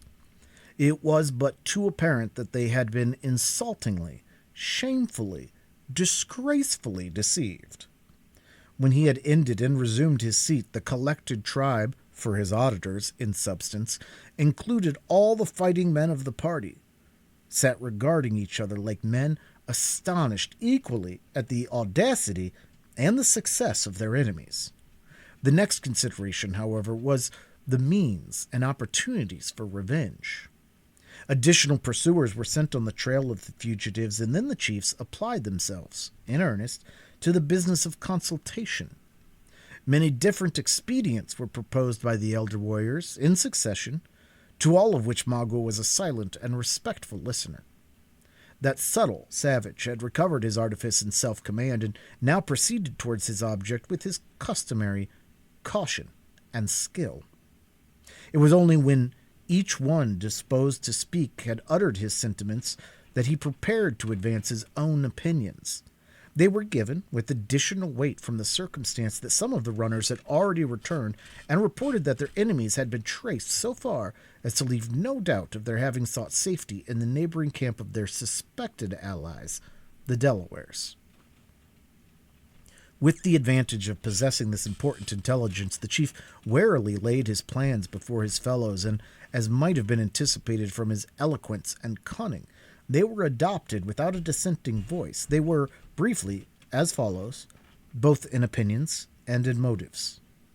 It has already been stated that, in obedience to a policy rarely departed from, the sisters were separated so soon as they had reached the Huron village. Magua had early discovered that in retaining the person of Alice, he possessed the most effectual check on Cora. When they parted, therefore, he kept the former within reach of his hand, consigning the one he most valued to the keeping of their allies. The arrangement was understood to be merely temporary, and was made as much with a view to flatter his neighbors as in obedience to the invariable rule of Indian policy.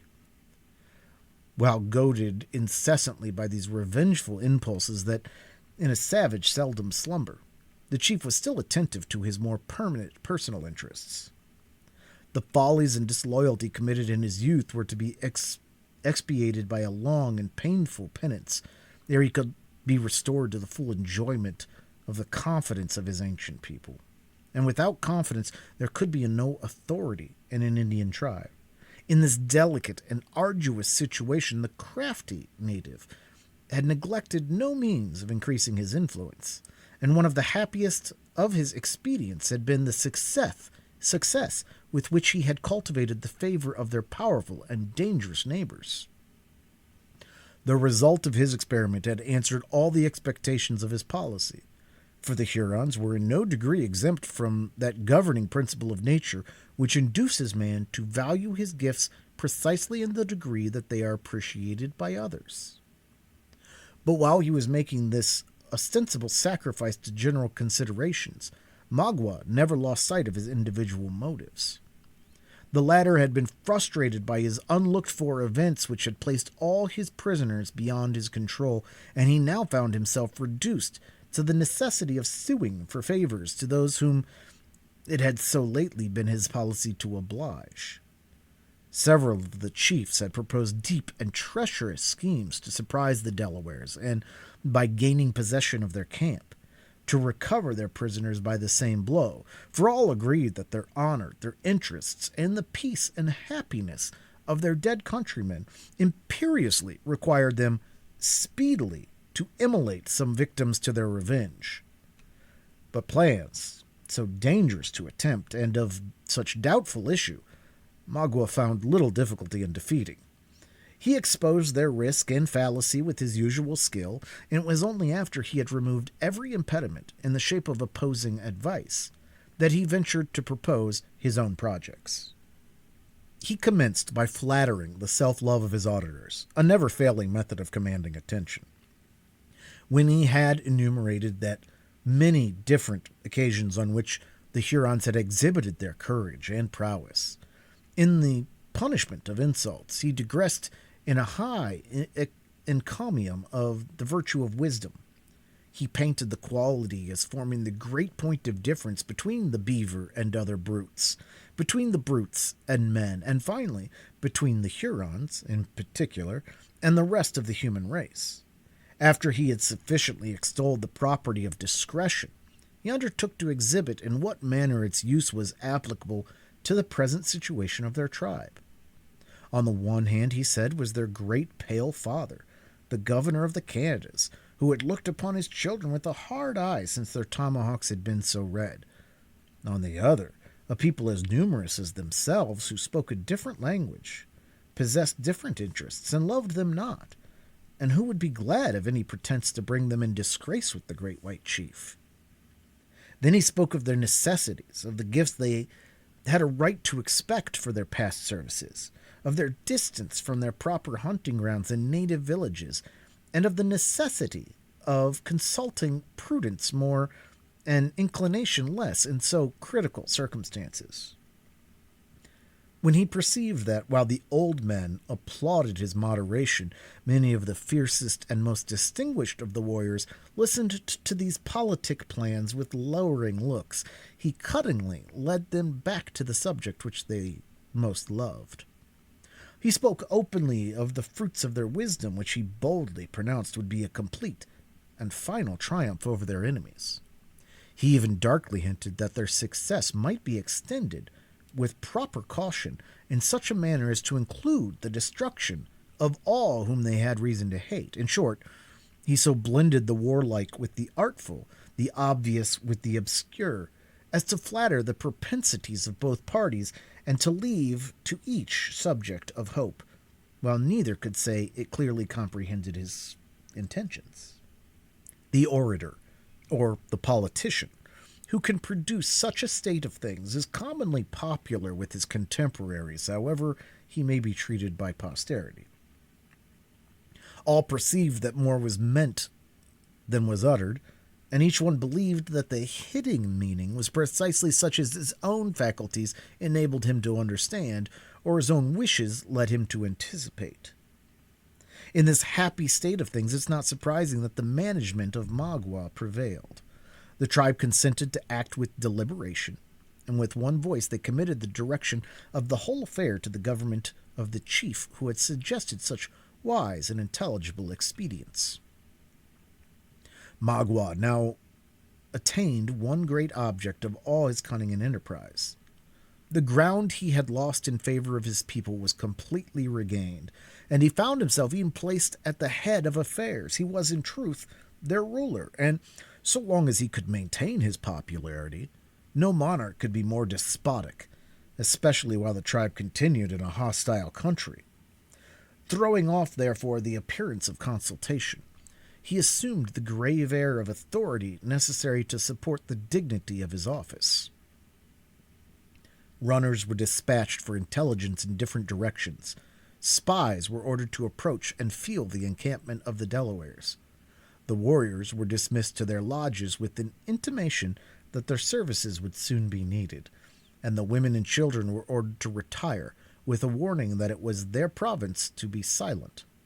When these several arrangements were made, Magua passed through the village, stopping here and there to pay a visit where he thought his presence might be flattering to the individual.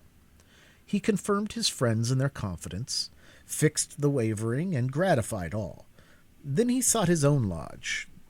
The wife the Huron chief had abandoned when he was chased among his people was dead.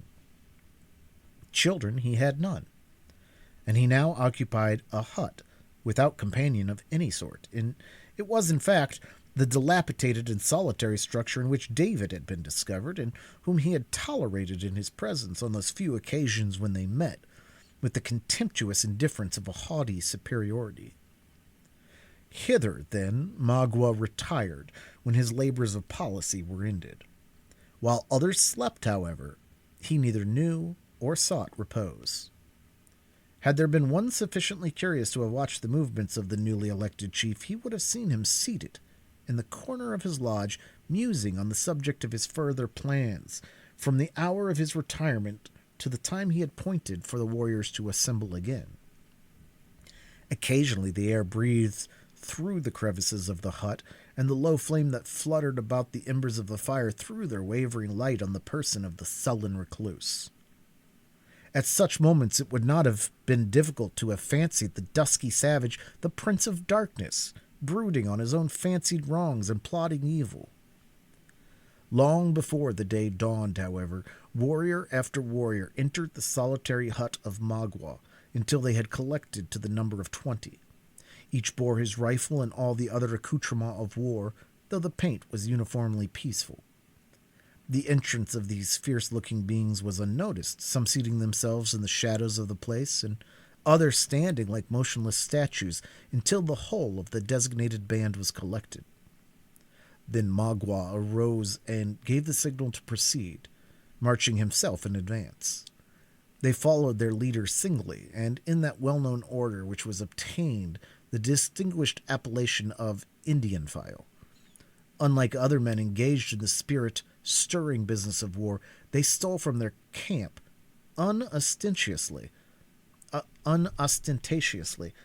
and observed resembling a band of gliding specters more than warriors seeking the bubble reputation by deeds of desperate daring. Instead of taking the path which led directly towards the camp of the Delawares, Magua led his party for some distance down the windings of the stream and along the little artificial lake of the beavers. The day began to dawn as they entered the clearing which had been formed by those sagacious and industrious animals. Though Magua, who had resumed his ancient garb, bore the outline of a fox on the dressed skin which formed his robe, there was one chief of his party who carried the beaver as his peculiar symbol or totem. There would have been a species of profanity in the omission had this man passed so powerful a community of his fancied kindred without bestowing some evidence of his regard. Accordingly, he paused and spoke in words as kind and friendly as if he were addressing more intelligent beings. He called the animals his cousins and reminded them that his protecting influence was the reason they remained unharmed, while many avaricious traders were prompting the Indians to take their lives. He promised a continuance of his favors and admonished them to be grateful. After which he spoke of the expedition in which he himself was engaged and intimated, though with sufficient delicacy and circumlocution, the expediency of bestowing on their relative a portion of that wisdom for which they were so renowned. During the utterance of this extraordinary address, the companions of the speaker were as grave and as attentive to his language as though they were all equally impressed with its propriety. Once or twice black objects were seen rising to the surface of the water, and the Huron expressed pleasure, conceiving that his words were not bestowed in vain. Just as he ended his address, the head of a large beaver was thrust from the door of a lodge whose earthen walls had been much injured, and which the party had believed from its situation to be uninhabited. Such an extraordinary sign of confidence was received by the orator as a highly favorable omen, and though the animal retreated a little precipitately, he was lavish of his thanks and commendations. When Magua thought sufficient time had been lost in gratifying the family affection of the warrior, he again made the signal to proceed. As the Indians moved away in a body, and with a step that would have been inaudible to the ears of a common man, the same venerable-looking beaver once more ventured his head from its cover. Had any of the Hurons turned to look behind them, they would have seen the animal watching their movements with an interest and sagacity that might easily have been mistaken for reason. Indeed, so very distinct and intelligible were the devices of the quadruped that even the most experienced observer would have been at a loss to account for its actions. Until the moment when the party entered the forest, when the whole would have been explained by seeing the entire animal issue from the lodge, uncasing, by the act, the grave features of Chingachgook from his mask of fur. Chapter 28. Brief, I pray for you see 'tis a busy time with me. Much Ado About Nothing. The tribe, or rather half-tribe of Delawares, which has been so often mentioned, and whose present place of encampment was nigh the temporary village of the Hurons, could assemble about an equal number of warriors with the latter people. Like their neighbors, they had followed Montcalm into the territories of the English crown, and were making heavy and serious inroads on the hunting grounds of the Mohawks, though they had seen fit, with the mysterious reserve so common among the natives, to withhold their assistance at the moment when it was most required. The French had accounted for this unexpected defection on the part of their ally in various ways. It was the prevalent opinion, however, that they had been influenced by veneration for the ancient treaty that had once made them dependent on the Six Nations for military protection and now rendered them reluctant to encounter their former masters. As for the tribe itself, it had been content to announce to Montcalm, through his emissaries, with Indian brevity, that their hatchets were dull, and time was necessary to sharpen them. The politic captain of the Canadas had deemed it wiser to submit to entertain a passive friend than by any acts of ill-judged severity to convert him into an open enemy. On that morning, when Magua led his silent party from the settlement of the Beavers into the forests, in the manner described, the sun rose on the Delaware encampment as it had suddenly burst upon a busy people, actively employed in all the customary avocations of high noon. The women ran from lodge to lodge, some engaged in preparing their morning's meal, a few earnestly bent on seeking the comforts necessary to their habits, but more pausing to exchange hasty and whispered sentences with their friends. The warriors were lounging in groups, musing more than they conversed, and when a few words were uttered, speaking like men who deeply weighed their opinions. The instrument of the chase were to be seen in abundance among the lodges, but none departed. Here and there a warrior was examining his arms with an attention that is rarely bestowed on the implements, when no other enemy than the beast of the forest is expected to be encountered. And occasionally, the eyes of the whole group were turned simultaneously toward a large and silent lodge in the center of the village, as if it contained the subject of their common thoughts. During the existence of this scene, a man suddenly appeared at the furthest extremity of a platform of rock which formed the level of the village. He was without arms, and his paint tended rather to soften than increase the natural sternness of his austere countenance. When in full view of the Delawares, he stopped and made a gesture of amity by throwing his arm upward toward heaven and then letting it fall impressively on his breast. The inhabitants of the village answered his salute with a low murmur of welcome and engaged him to advance by similar indications of friendship. Fortified by these assurances, the dark figure left the brow of the natural rocky terrace where it had stood a moment, drawn in a strong outline against the blushing morning sky, and moved with dignity into the very center of the huts. As he approached, nothing was audible but the rattling of the light silver ornaments that loaded his arms and neck, and the twinkling of the little bells that fringed his deerskin moccasins. He made, as he advanced, many courteous signs of greeting to the men he passed, neglecting to notice the women, however, like one who deemed their favor in the present enterprise of no importance. When he had reached the group in which it was evident, by the haughtiness of their common mien, that the principal chiefs were collected, the stranger paused, and then the Delawares saw that the active and erect form that stood before them was that of the well-known Huron chief, Le Renard Subtil. His reception was grave, silent, and wary. The warriors in front stepped aside, opening their way to the most approved orator by the action, one who spoke all the languages that were cultivated among the northern aborigines.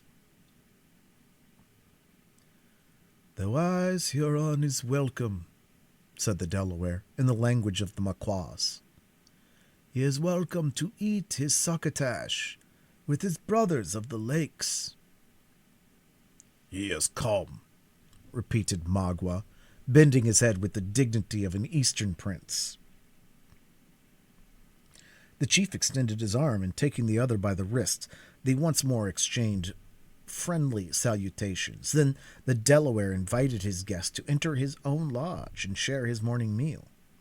The invitation was accepted, and the two warriors, attended by 3 or 4 of the old men, walked calmly away, leaving the rest of the tribe devoured by a desire to understand the reasons of so unusual a visit, and yet not betraying the least impatience by a sign or word. During the short and frugal repast that followed, the conversation was extremely circumspect and related entirely to the events of the hunt in which Magua had so lately been engaged. It would have been impossible for the most finished breeding to wear more of the appearance of considering the visit as a thing, of course, than did his host. Notwithstanding, every individual present was perfectly aware that it must be connected with some secret object, and that probably of importance to themselves. When the appetites of the whole were appeased, the squaws removed the trenchers and gourds, and the two parties began to prepare themselves for a subtle trial of their wits. Is the face of my great Canada father turned again towards his Huron children? Demanded the orator of the Delawares. When was it ever otherwise? Returned Magua. He calls my people most beloved. The Delaware gravely bowed his acquiescence to what he knew to be false, and continued, The tomahawks of your young men have been very red. It is so, but now they are bright and dull, for the Yengeese are dead, the Delawares are our neighbors. The other acknowledged the pacific compliment by a gesture of the hand, and remained silent. Then Magua, as if recalled by such a recollection, by the allusion to the massacre, demanded, Does my prisoner give trouble to my brothers? She is welcome. The path between the Hurons and Delawares is short, and it is open. Let her be sent to my squaws if she gives trouble to my brother. She is welcome, returned the chief of the latter nation, still more emphatically. The baffled Magua continued silent several minutes, apparently indifferent, however, to the repulse he had received in his opening effort to regain possession of Cora. Do my young men leave the Delawares room on the mountains for their hunts? He at length continued. The Lenape are rulers of their own hills, returned the other a little haughtily. It is well. Justice is the matter of a redskin. Why should they brighten their tomahawks and sharpen their knives against each other? Are not the pale-faces thicker than the swallows in the season of flowers? Good, good, exclaimed two or three of his auditors at the same time. Magua waited a little to permit his words to soften the feelings of the Delawares before he added, Have there not been strange moccasins in the woods? Have not my brothers scented the feet of white men?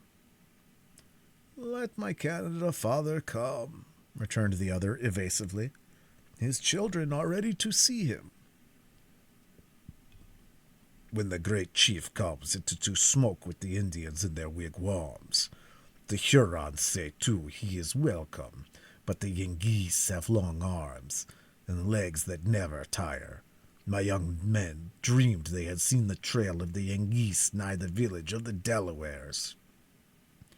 They will not find the Lenape asleep. It is well. The warrior whose eye is open can see his enemy, said Magua, once more shifting his ground, when he found himself unable to penetrate the caution of his companion. I have brought gifts to my brother. His nation would not go on the warpath because they did not think it well, but their friends have remembered where they lived. When he had thus announced his liberal intention, the crafty chief arose and gravely spread his presents before the dazzled eyes of his host. They consisted principally of trinkets of little value, plundered from the slaughtered females of William Henry. In the division of the baubles, the cunning Huron discovered no less art than in their selection, while he bestowed those of greater value on the two most distinguished warriors, one of whom was his host. He seasoned his offerings to their inferiors with such well-timed and apposite compliments as left them no ground of complaint. In short, the whole ceremony contained such a happy blending of the profitable with the flattering that it was not difficult for the donor immediately to read the effect of a generosity so aptly mingled with praise in the eyes of those he addressed. This well-judged and politic stroke on the part of Magua was not without instantaneous results. The Delawares lost their gravity in a much more cordial expression, and the host, in particular, after contemplating his own liberal share of the spoil for some moments with peculiar gratification, repeated with strong emphasis the words, "My brother is a wise chief. He is welcome." "The Hurons love their friends the Delawares," returned Magua. "Why should they not? They are colored by the same sun, and their just men will hunt in the same grounds after death. The redskins should be friends, and look with open eyes on the white men. Has not my brother scented spies in the woods?" The Delaware, whose name in English signified hard heart, an appellation that the French had translated into le coeur dur, forgot the obduracy of purpose which had probably attained him so significant a title. His countenance grew very sensibly less stern, and he now deigned to answer more directly. "There have been strange moccasins about my camp. They have been tracked into my lodges." "Did my brother beat out the dogs?" asked Magua, without adverting in any manner to the former equivocation of the chief. "It would not do. The stranger is always welcome to the children of the Lenape." "The stranger, but not the spy." "Would the Yengeese send their women as spies? Did not the Huron chief say he took women in the battle?" "He told no lie. The Yengeese have sent out their scouts. They have been in my wigwams, but they found there no one to say welcome. Then they fled to the Delawares, for, say they, the Delawares are our friends. Their minds are turned from their Canada father." The insinuation was a home thrust, and one that, in a more advanced state of society, would have entitled Magua to the reputation of a skillful diplomatist. The recent defectation of the tribe had, as they well knew themselves, subjected the Delawares to much reproach among the French allies, and they were now made to feel that their future actions were to be regarded with jealousy and distrust. There was no deep insight into causes and effects necessary to foresee that such a situation of things was likely to prove highly prejudicial to their future movements. Their distant villages, their hunting grounds, and hundreds of their women and children, together with a material part of their physical force, were actually within the limits of the French territory. Accordingly, this alarming annunciation was received, as Magua intended, with manifest disapprobation, if not with alarm. "Let my father look in my face," said Le Corridor. "He will see no change. It is true, my young men did not go out on the warpath. They had dreams for not doing so, but they love and venerate the great white chief." "Will he think so when he hears that his greatest enemy is fed in the camp of his children? When he is told that a bloody Yengeese smokes at your fire? That the paleface who has slain so many of his friends goes in and out among the Delawares? Go! My great Canada father is not a fool." "Where is the Yengay that the Delawares fear?" returned the other. "Who has slain my young men? Who is the mortal enemy of my great father?" "La Longue Carabine!" The Delaware warriors started at the well-known name, betraying, by their amazement, that they now learned for the first time one so famous among the Indian allies of France was within their power. "What does my brother mean?" demanded Le Corridor, in a tone that, by its wonder, far exceeded the usual apathy of his race. "A Huron never lies," returned Magua, coldly, leaning his head against the side of the lodge and drawing his slight robes away from his tawny breast. "Let the Delawares count their prisoners. They will find one whose skin is neither red nor pale." A long and musing pause succeeded. The chief consulted apart with his companions, and messengers dispatched to collect certain others of the most distinguished men of the tribe. As warrior after warrior dropped in, they were each made acquainted, in turn, with the important intelligence that Magua had just communicated. Their air of surprise and the usual low, deep, guttural exclamation were common to them all. The news spread from mouth to mouth until the whole encampment had become powerfully agitated. The women suspended their labors to catch such syllables so unguardedly fell from their lips of the consulting warriors. The boys deserted their sports and walked fearlessly among their fathers, looking up in curious admiration as they heard the brief exclamations of wonder they so freely expressed the temerity of their hated foe. In short, every occupation was abandoned for the time, and all other pursuits seemed discarded in order that the tribe might freely indulge after their own peculiar manner in an open expression of feeling. When the excitement had a little abated, the old men disposed themselves seriously to consider that which it became the honor and safety of their tribe to perform under circumstances of so much delicacy and embarrassment. During all these movements, and in the midst of the general commotion, Magua had not only maintained his seat, but the very attitude he had originally taken against the side of the lodge, where he continued as immovable and apparently as unconcerned as if he had no interest in the result. Not a single indication of his future intentions of his hosts, however, escaped his vigilant eyes. With his consummate knowledge of the nature of the people with whom he had to deal, he anticipated every measure on which they decided, and it might almost be said that, in many instances, he knew their intentions even before they became known to themselves. The council of the Delawares was short. When it was ended, a general bustle announced that it was to be immediately succeeded by a solemn and formal assemblage of the nation. As such meetings were rare and only called on occasions of the last importance, the subtle Huron, who still sat apart, a wily and dark observer of the proceedings, now knew that all his projects must be brought to their final issue. He therefore left the lodge and walked silently forth to the place in front of the encampment, whither the warriors were already beginning to collect. It might have been half an hour before each individual, including even the women and children, was in his place. The delay had been created by the grave preparations that were deemed necessary to so solemn and unusual a conference.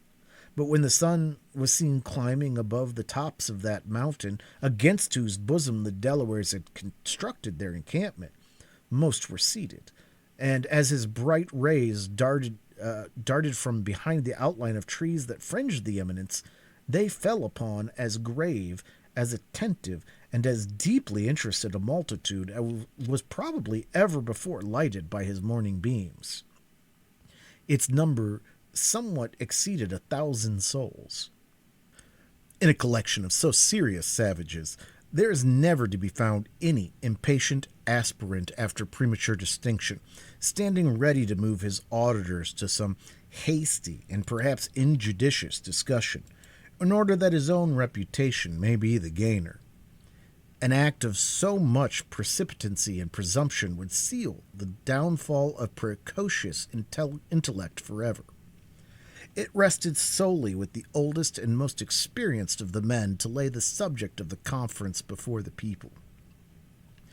Until such a one chose to make some movement, no deeds in arms, no natural gifts, nor any renown as an orator would have justified the slightest interruption. On the present occasion, the aged warrior whose privilege it was to speak was silent, seemingly oppressed with the magnitude of his subject. The delay had already continued long beyond the usual deliberative pause that always preceded a conference, but no sign of impatience or surprise escaped even the youngest boy. Occasionally an eye was raised from the earth where the looks of most were riveted and strayed toward a particular lodge that was, however, in no manner distinguished from those around it, except in the peculiar care that had been taken to protect it against the assaults of the weather. At length one of those low murmurs that are so apt to disturb a multitude was heard, and the whole nation arose to their feet by a common impulse. At that instant the door of the lodge in question opened, and 3 men, issuing from it, slowly approached the place of consultation. They were all aged, even beyond that period to which the oldest present had reached. But one in the center, who leaned on his companions for support, had numbered an amount of years to which the human race is seldom permitted to attain.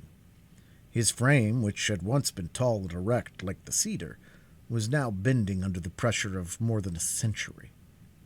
The elastic, light step of an Indian was gone, and in its place he was compelled to toil his tardy way over the ground, inch by inch.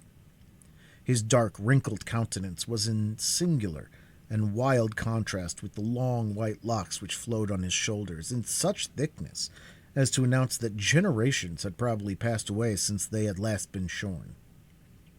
The dress of this patriarch, for such, considering his vast age, in conjunction with his affinity and influence with his people, he might very properly be termed, was rich and imposing, though strictly after the simple fashions of the tribe. His robe was of the finest skins, which had been deprived of their fur in order to admit of a hieroglyphical representation of various deeds and arms done in former ages. His bosom was loaded with medals, some in massive silver, one or two even in gold, the gifts of various Christian potentates during the long period of his life. He also wore armlets and cinctures above the ankles of the latter precious metal. His head, on the whole of which the hair had been permitted to grow, the pursuits of war having so long been abandoned, was encircled by a sort of plated diadem, which in its turn bore lesser and more glittering ornaments that sparkled amid the glossy hues of 3 drooping ostrich feathers, dyed a deep black in touching contrast to the color of his snow-white locks. His tomahawk was nearly hid in silver, and the handle of his knife shone like the horn of solid gold. So soon was the first hum of emotion and pleasure which the sudden appearance of this venerated individual created had a little subsided, the name of Tamenund was whispered from mouth to mouth. Magua had often heard the fame of this wise and just Delaware, a reputation that even proceeded so far as to bestow on him the rare gift of holding secret communion with the Great Spirit, and which has since transmitted his name, with some slight alteration, to the white usurpers of his ancient territory as the imaginary tutelar saint of a vast empire. The Huron chief, therefore, stepped eagerly out a little from the throng to a spot where he might catch a nearer glimpse of the features of the man whose decision was likely to produce so deep an influence on his own fortunes. The eyes of the old man were closed, as though the organs were wearied with having so long witnessed the selfish workings of the human passions. The color of his skin differed from that of most around him, being richer and darker, the latter having been produced by certain delicate and mazy lines of complicated and yet beautiful figures, which had been traced over most of his person by the operation of tattooing. Notwithstanding the position of the Huron, he passed the observant and silent Magua without notice, and leading on his 2 venerable supporters, proceeded to the high place of the multitude, where he seated himself in the center of his nation, with the dignity of a monarch and the air of a father. Nothing could surpass the reverence and affection with which this unexpected visit from one who belongs rather to another world than to this was received by his people. After a suitable and decent pause, the principal chiefs arose, and, approaching the patriarch, they placed his hands reverently on their heads, seeming to entreat a blessing. The younger men were content with touching his robe, or even drawing nigh his person, in order to breathe in the atmosphere of one so aged, so just, and so valiant.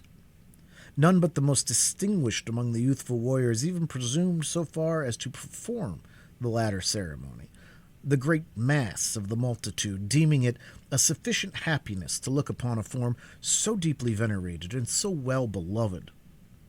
When these acts of affection and respect were performed, the chiefs drew back again to their several places, and silence reigned in the whole encampment. After a short delay, a few of the young men, to whom instructions had been whispered by one of the aged attendants of Tamenund, arose, left the crowd, and entered the lodge which has already been noted as the object of so much attention throughout that morning. In a few minutes they reappeared, escorting the individuals who had caused all these solemn preparations toward the seat of judgment. The crowd opened in a lane, and when the party had re-entered, it closed in again, forming a large and dense belt of human bodies arranged in an open circle. Chapter 29. The assembly seated, rising o'er the rest, Achilles thus the king of men addressed. Pope's Iliad. Cora stood foremost among the prisoners, entwining her arms in those of Alice in a tenderness of sisterly love. Notwithstanding the fearful and menacing array of savages on every side of her, no apprehension on her own account could prevent the nobler-minded maiden from keeping her eyes fastened on the pale and anxious features of the trembling Alice. Close at their side stood Hayward, with an interest in both that, at such a moment of intense uncertainty, scarcely knew a preponderance in favor of her whom he most loved. Hawkeye had placed himself a little in the rear with a deference to the superior rank of his companions that no similarity in the state of their present fortunes could induce him to forget. Uncas was not there. When perfect silence was again restored, and after the usual long, impressive pause, one of the two aged chiefs who sat at the side of the patriarch arose and demanded aloud, in very intelligible English, "Which of my prisoners is La Longue Carabine?" Neither Duncan nor the scout answered. The former, however, glanced his eyes around the dark and silent assembly and recoiled a pace when they fell on the malignant visage of Magua. He saw at once that this wily savage had some secret agency in their present arraignment before the nation, and determined to throw every possible impedance in the way of the execution of his sinister plans. He had witnessed one instance of the summary punishment of the Indians, and now dreaded that his companion was to be selected for a second. In this dilemma, with little or no time for reflection, he suddenly determined to cloak his invaluable friend, at any or every hazard to himself.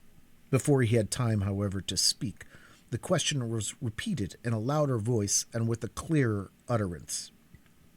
"Give us arms," the young man haughtily replied, "and place us in yonder woods. Our deeds shall speak for us."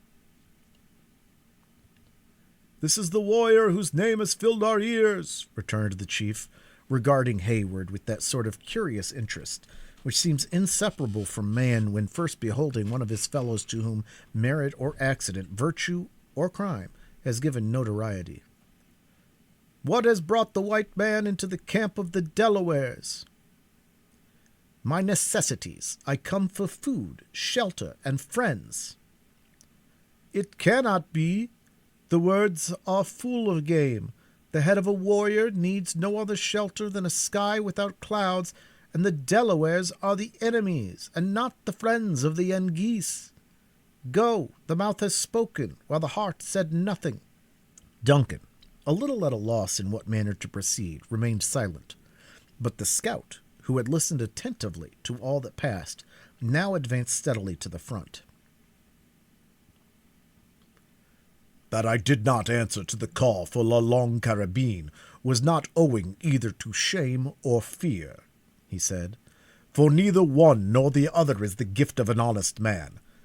But I do not admit the right of the Mingos to bestow a name on whose friends have been mindful of his gifts in this particular, especially as their title is a lie, killdeer being a grooved barrel and no carabine.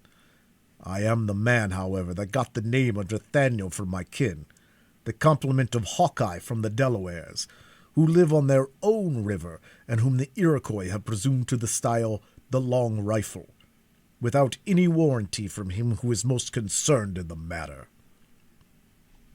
The eyes of all present, which had hitherto been gravely scanning the person of Duncan, were now turned on the instant toward the upright iron frame of the new pretender to the distinguished appellation.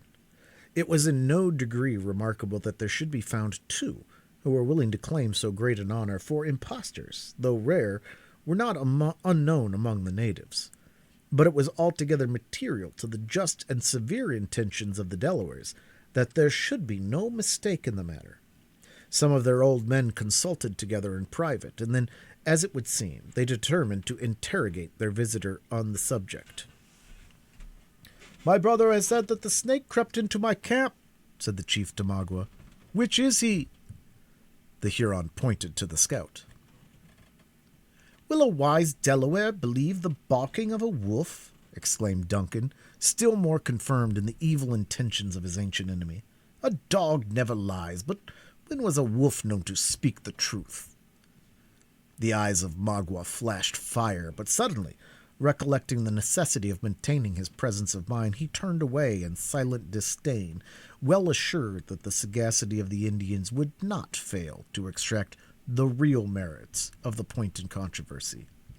He was not deceived, for, after another short consultation, the wary Delaware turned to him again and expressed the determination of the chiefs, though in the most considerate language. "My brother has been called a liar," he said, "and his friends are angry. They will show that he has spoken the truth. Give my prisoners guns, and let them prove which is the man." Magua affected to consider the expedient, which he well knew proceeded from distrust of himself, as a compliment, and made a gesture of acquiescence, well content that his veracity should be supported by so skilful a marksman as the scout. The weapons were instantly placed in the hands of the friendly opponents, and they were bid to fire, over the heads of the seated multitude, at an earthen vessel which lay, by accident, on a stump some 50 yards from the place where they stood.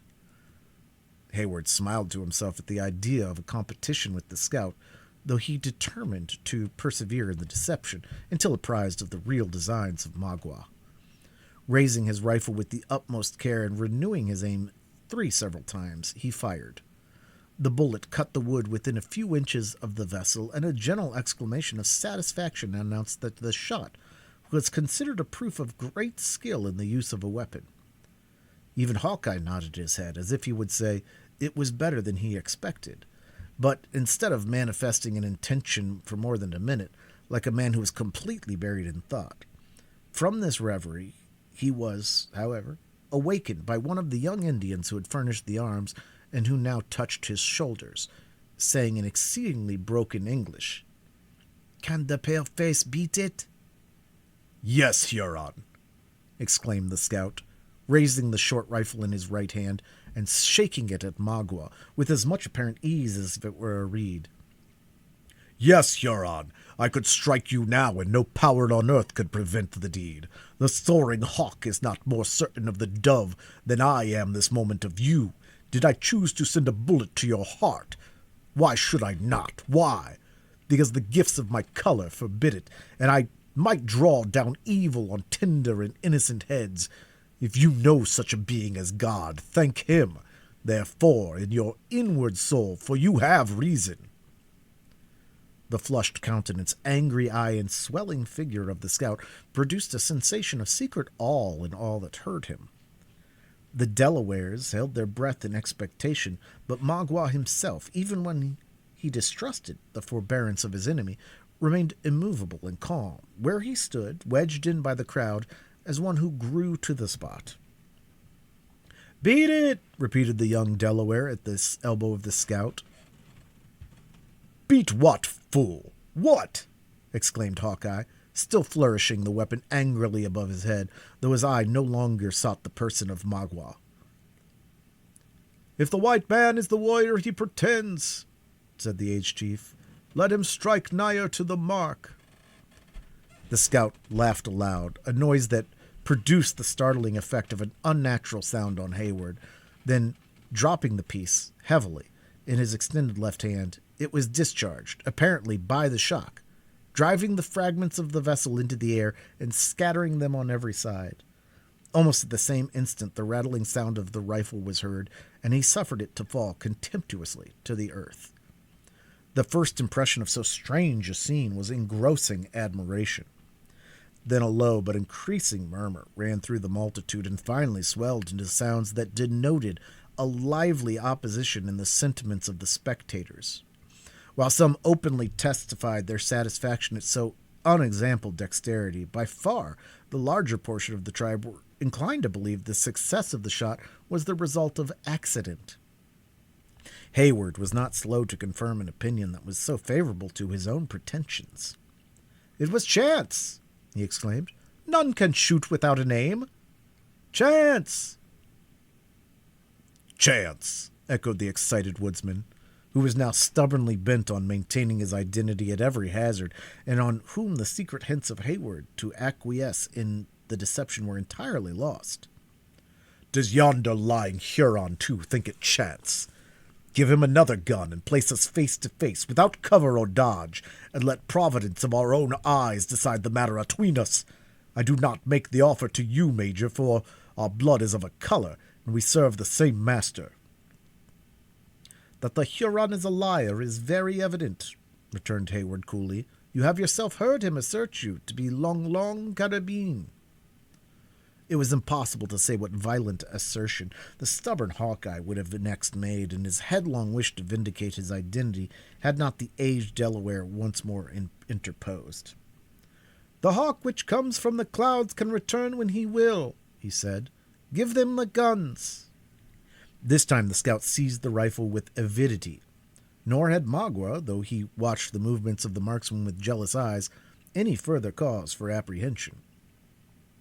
Now let it be proved in the face of this tribe of Delawares which is the better man, cried the scout, tapping the butt of his piece with that finger which had pulled so many fatal triggers.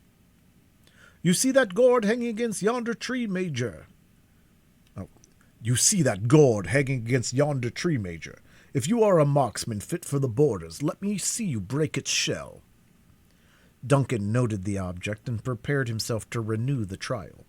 The gourd was one of the usual little vessels used by the Indians, and it was suspended from a dead branch of a small pine by a thong of deerskin at a full distance of 100 yards.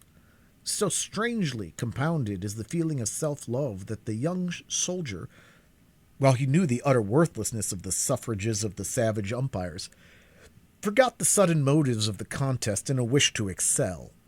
It had been seen already that his skill was far from being contemptible, and he now resolved to put forth its nicest qualities. Had his life depended on the issue, the aim of Duncan could not have been more deliberate or guarded. He fired, and 3 or 4 young Indians who sprang forward at the report announced with a shout that the ball was in the tree, a very little on one side of the proper object. The warriors uttered a common ejaculation of pleasure, and then turned their eyes inquiringly on the movements of his rival. It may do for the Royal Americans, said Hawkeye, laughing once more in his own silent, heartfelt manner. But had my gun often turned so much from the true line, many a marten whose skin is now in a lady's muff would still be in the woods, aye, and many a bloody Mingo, who has departed to his final account, would be acting his deviltries at this very day atween the provinces.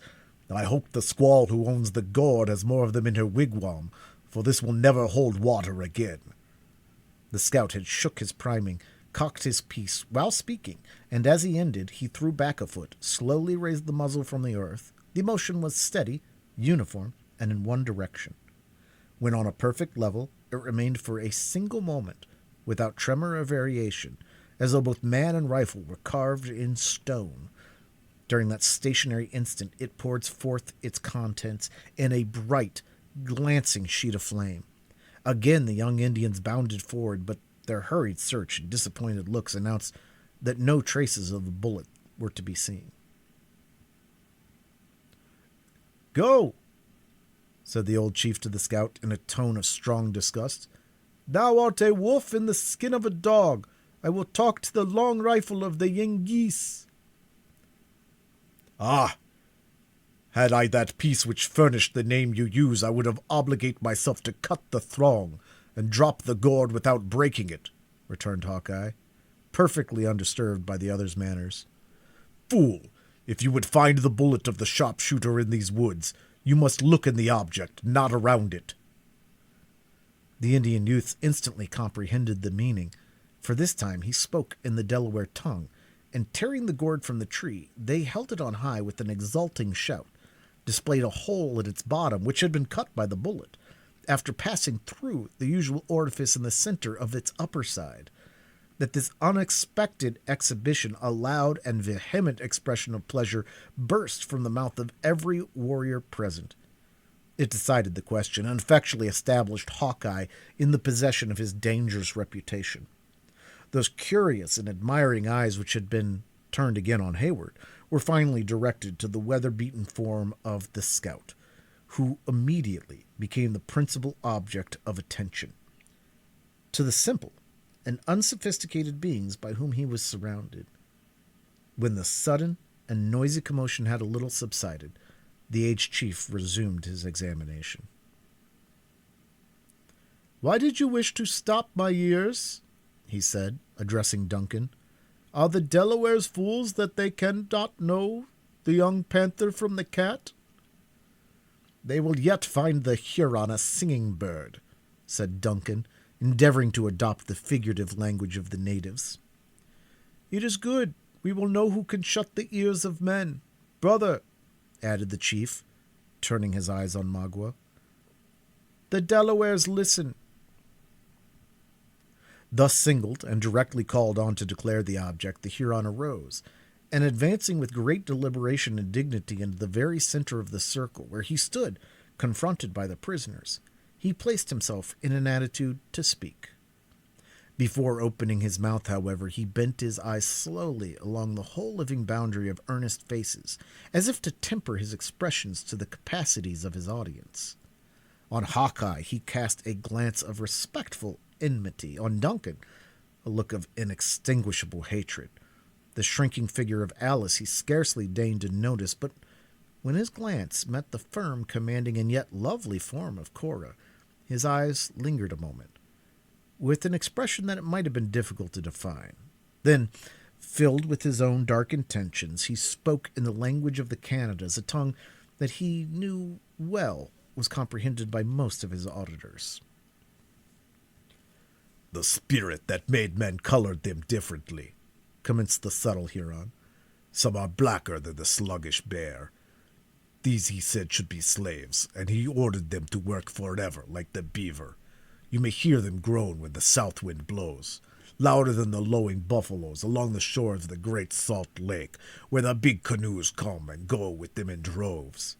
Some he made with paler faces than the ermine of the forests, and these he ordered to be traders, dogs to their women and wolves to their slaves. He gave this people the nature of the pigeon, wings that never tire, young, more plentiful than the leaves on the trees, and appetites to devour the earth.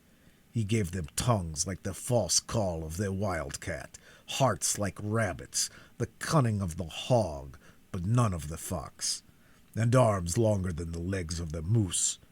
With his tongue he stops the ears of the Indians. His heart teaches him to pray warriors to fight his battles.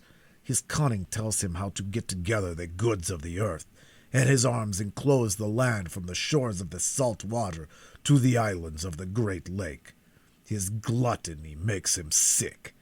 God gave him enough, and yet he wants all. Such are the pale faces. Some the Great Spirit made with skins brighter and redder than yonder sun," continued Magua, pointing impressively upward to the lurid luminary which was struggling through the misty atmosphere of the horizon. "And he did these fashioned to his own mind. He gave them this island as he made it, covered with trees and filled with game. The wind made their clearings, the sun and rain ripened their fruits, and the snows came to tell them to be thankful. What need had I of roads and journeys by? They saw through the hills. When the beavers worked, they lay in the shade and looked on. The winds cooled them in summer. In winter, skins kept them warm. If they fought amongst themselves, it was to prove that they were men. They were brave. They were just.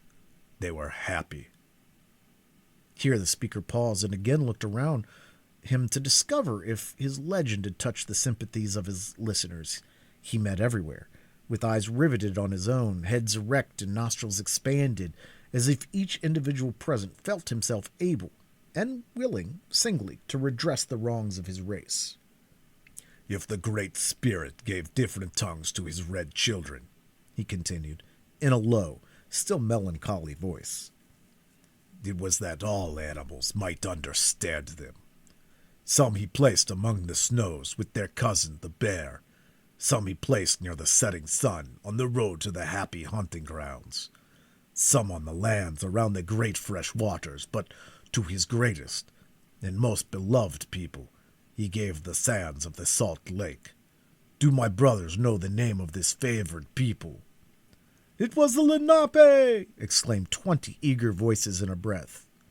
"It was the Lenni Lenape," returned Magua, affecting to bend his head in reverence to their former greatness. "It was the tribes of the Lenape. The sun rose from water that was salt, and set in water that was sweet, and never hid himself from their eyes. But why should I, a Huron of the woods, tell a wise people their own traditions? Why remind them of their injuries, their ancient greatness, their deeds, their glory, their happiness, their losses, their defeats, their misery? Is there not one among them who has seen it all, and who knows it to be true? I have done. My tongue is still, for my heart is of lead. I listen." As the voice of the speaker suddenly ceased, every face and all eyes turned by a common movement toward the venerable Tamenund. From the moment that he took his seat until the present instant, the lips of the patriarch had not severed, and scarcely a sign of life had escaped him. He had sat bent in feebleness and apparently unconscious of the presence he was in, during the whole of that opening scene in which the skill of the scout had been so clearly established. At the nicely graduated sound of Magua's voice, however, he betrayed some evidence of consciousness, and once or twice he even raised his head as if to listen. But when the crafty Huron spoke of his nation by name, the eyelids of the old man raised themselves, and he looked out upon the multitude with that sort of dull, unmeaning expression which might be supposed to belong to the countenance of a speaker. Then he made an effort to rise, and being upheld by his supporters, he gained his feet, in a posture commanding by his dignity, while he tottered with weakness. "Who calls upon the children of the Lenape?" he said, in a deep, guttural voice that was rendered awfully audible by the breathless silence of the multitude. "Who speaks of things gone? Does not the egg become a worm, the worm a fly, and perish? Why tell the Delawares of good that is past? Better thank the Manitou for that which remains." "It is a Wyandot," said Magua, stepping nigher to the rude platform on which the other stood. "A friend of Tamenund." "A friend," repeated the sage, on whose dark frown settled, imparting a portion of that severity which had rendered his eye so terrible in middle age. "Are the Mingos rulers of the earth? What brings a Huron in here?" "Justice. His prisoners are with his brothers, and he comes for his own." Tamenund turned his head towards one of his supporters and listened to a short explanation the man gave. Then, facing the applicant, he regarded him a moment with deep attention, after which he said in a low and reluctant voice, "Justice is the law of the great Manitou.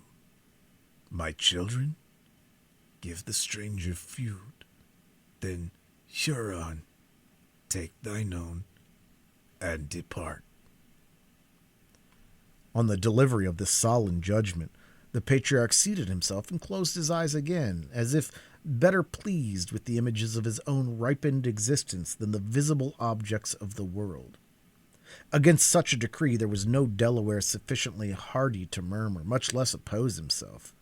The words were barely uttered when 4 or 5 of the younger warriors, stepping behind Hayward and the scout, passed thongs so dexterously and rapidly around their arms as to hold them both in instant bondage. The former was too much engrossed with his precious and nearly insensible burden to be aware of their intentions before they were executed, and the latter, who considered even the hostile tribes of the Delaware a superior race of beings, submitted without resistance. Perhaps, however, the manner of the scout would not have been so passive had he fully comprehended the language in which the preceding dialogue had been conducted. Magua cast a look of triumph around the whole assembly before he proceeded to the execution of his purpose. Perceiving that the men were unable to offer any resistance, he turned his looks on her he valued most. Cora met his gaze with an eye so calm and so firm that his resolution wavered. Then, recollecting his former artifice, he raised Alice from the arms of a warrior against whom she leaned, and beckoning Hayward to follow, he motioned for the encircling crowd to open. But Cora, instead of obeying the impulse he had expected, rushed to the feet of the patriarch and, raising her voice, exclaimed aloud, "Just and venerable Delaware, on thy wisdom and power we lean for mercy. Be deaf to yonder artful and remorseless monster who poisons thy ears with falsehoods to feed his thirst for blood. Thou hast lived long, and thou hast seen the evil of the world, should know how to temper its calamities to the miserable." The eyes of the old man opened heavily, and he once more looked upon the multitude. As the piercing tones of the suppliant swelled on his ears, they moved slowly in the direction of her person and finally settled there in a steady gaze. Cora had cast herself to her knees, and with hands clenched in each other and pressed upon her bosom, she remained like a beauteous and breathing model of her sex, looking up in faded but majestic countenance with a species of holy reverence. Gradually, the expression of Tamenund's features changed, and losing their vacancy in admiration, they lighted with a portion of that intelligence which, a century before, had been wont to communicate his youthful fire to the extensive bands of the Delawares. Rising without assistance and seemingly without an effort, he demanded in a voice that startled its auditors by its firmness, "What art thou?" "A woman, once of a hated race, if thou wilt, a Yengi, but one who has never harmed thee, and who cannot harm thy people if she would, who asks for succor." "Tell me, my children," continued the patriarch hoarsely, motioning to those around him, though his eyes still dwelt upon the kneeling form of Cora, "where have the Delawares camped?" "In the mountains of the Iroquois, beyond the clear springs of the Horican." "Many parching summers are come and gone," continued the sage, "since I drank of the water of my own rivers. The children of Menquon are the justest white men, but they were thirsty and they took it to themselves. Do they follow us so far?" "We follow none, we covet nothing," answered Cora. "Captives against our wills have we been brought amongst you, and we ask our permission but to depart to our own in peace. Art thou not Tamenund, the father, the judge, I had almost said the prophet, of this people?" "I am Tamenund of many days." "'Tis now 7 years that one of thy people was at the mercy of a white chief on the borders of this province. He claimed to be of the blood of the good and just Tamenund. 'Go,' said the white man, 'for thy parents' sake thou art free.' Dost thou remember the name of that English warrior?" "I remember that when a laughing boy," returned the patriarch, with a peculiar recollection of vast age, "I stood upon the sands of the seashore and saw a big canoe, with wings wider than the swans and wider than many eagles, come from the rising sun." Nay, nay, I speak not of a time so very distant, but of a favor shown to thy kindred by one of mine, within the memory of thy youngest warrior." "Was it when the Yengeese and the Dutchman fought for the hunting grounds of the Delawares? Then Tamenund was a chief, and first laid aside the bow for the lightning of pale faces." "Not you, then," interrupted Cora. "By many ages. I speak of the thing of yesterday. Surely, surely you forget it not. It was but yesterday, rejoined the aged man with touching pathos, that the children of the Lenape were masters of the world. The fishes of the salt lake, the birds, the beasts, and the Mengi of the woods owned them for sagamores. Cora bowed her head in disappointment and for a bitter moment struggled with her chagrin. Then, elevating her rich features and beaming eyes, she continued in tones scarcely less penetrating than the unearthly voice of the patriarch himself. Tell me, is Tamenund a father? The old man looked down upon her form from his elevated stand with a benignant smile on his wasted countenance, and then, casting his eyes slowly over the whole assemblage, he answered, Of a nation. For myself I ask nothing, like thee and thine, venerable chief, she continued, pressing her hands convulsively on her heart and suffering her head to droop until her burning cheeks were nearly concealed in the maze of dark, glossy tresses that fell in disorder upon her shoulders. The curse of my ancestors has fallen heavily on their child, but yonder is one who has never known the weight of heaven's displeasure until now. She is the daughter of an old and failing man, whose days are near their close. She has many, very many to love her and to delight in her, and she is too good, much too precious, to become the victim of that villain. I know pale faces are a proud and hungry race.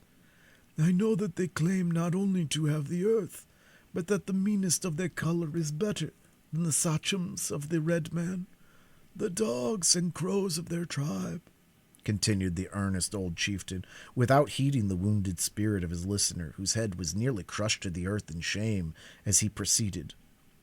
Would bark and call before they would take a woman to their wigwams whose blood was not of the color of snow, but let them not boast before the face of the Manitou too loud. They entered the land at the rising, and may yet go off at the setting sun. I have often seen the locusts strip the leaves from the trees, but the seasons of blossoms has always come again. It is so, said Cora, drawing a long breath as if reviving from a trance, raising her face and shaking back her shining veil with a kindling eye that contradicted the death-like paleness of her countenance. But why is it not permitted us to inquire?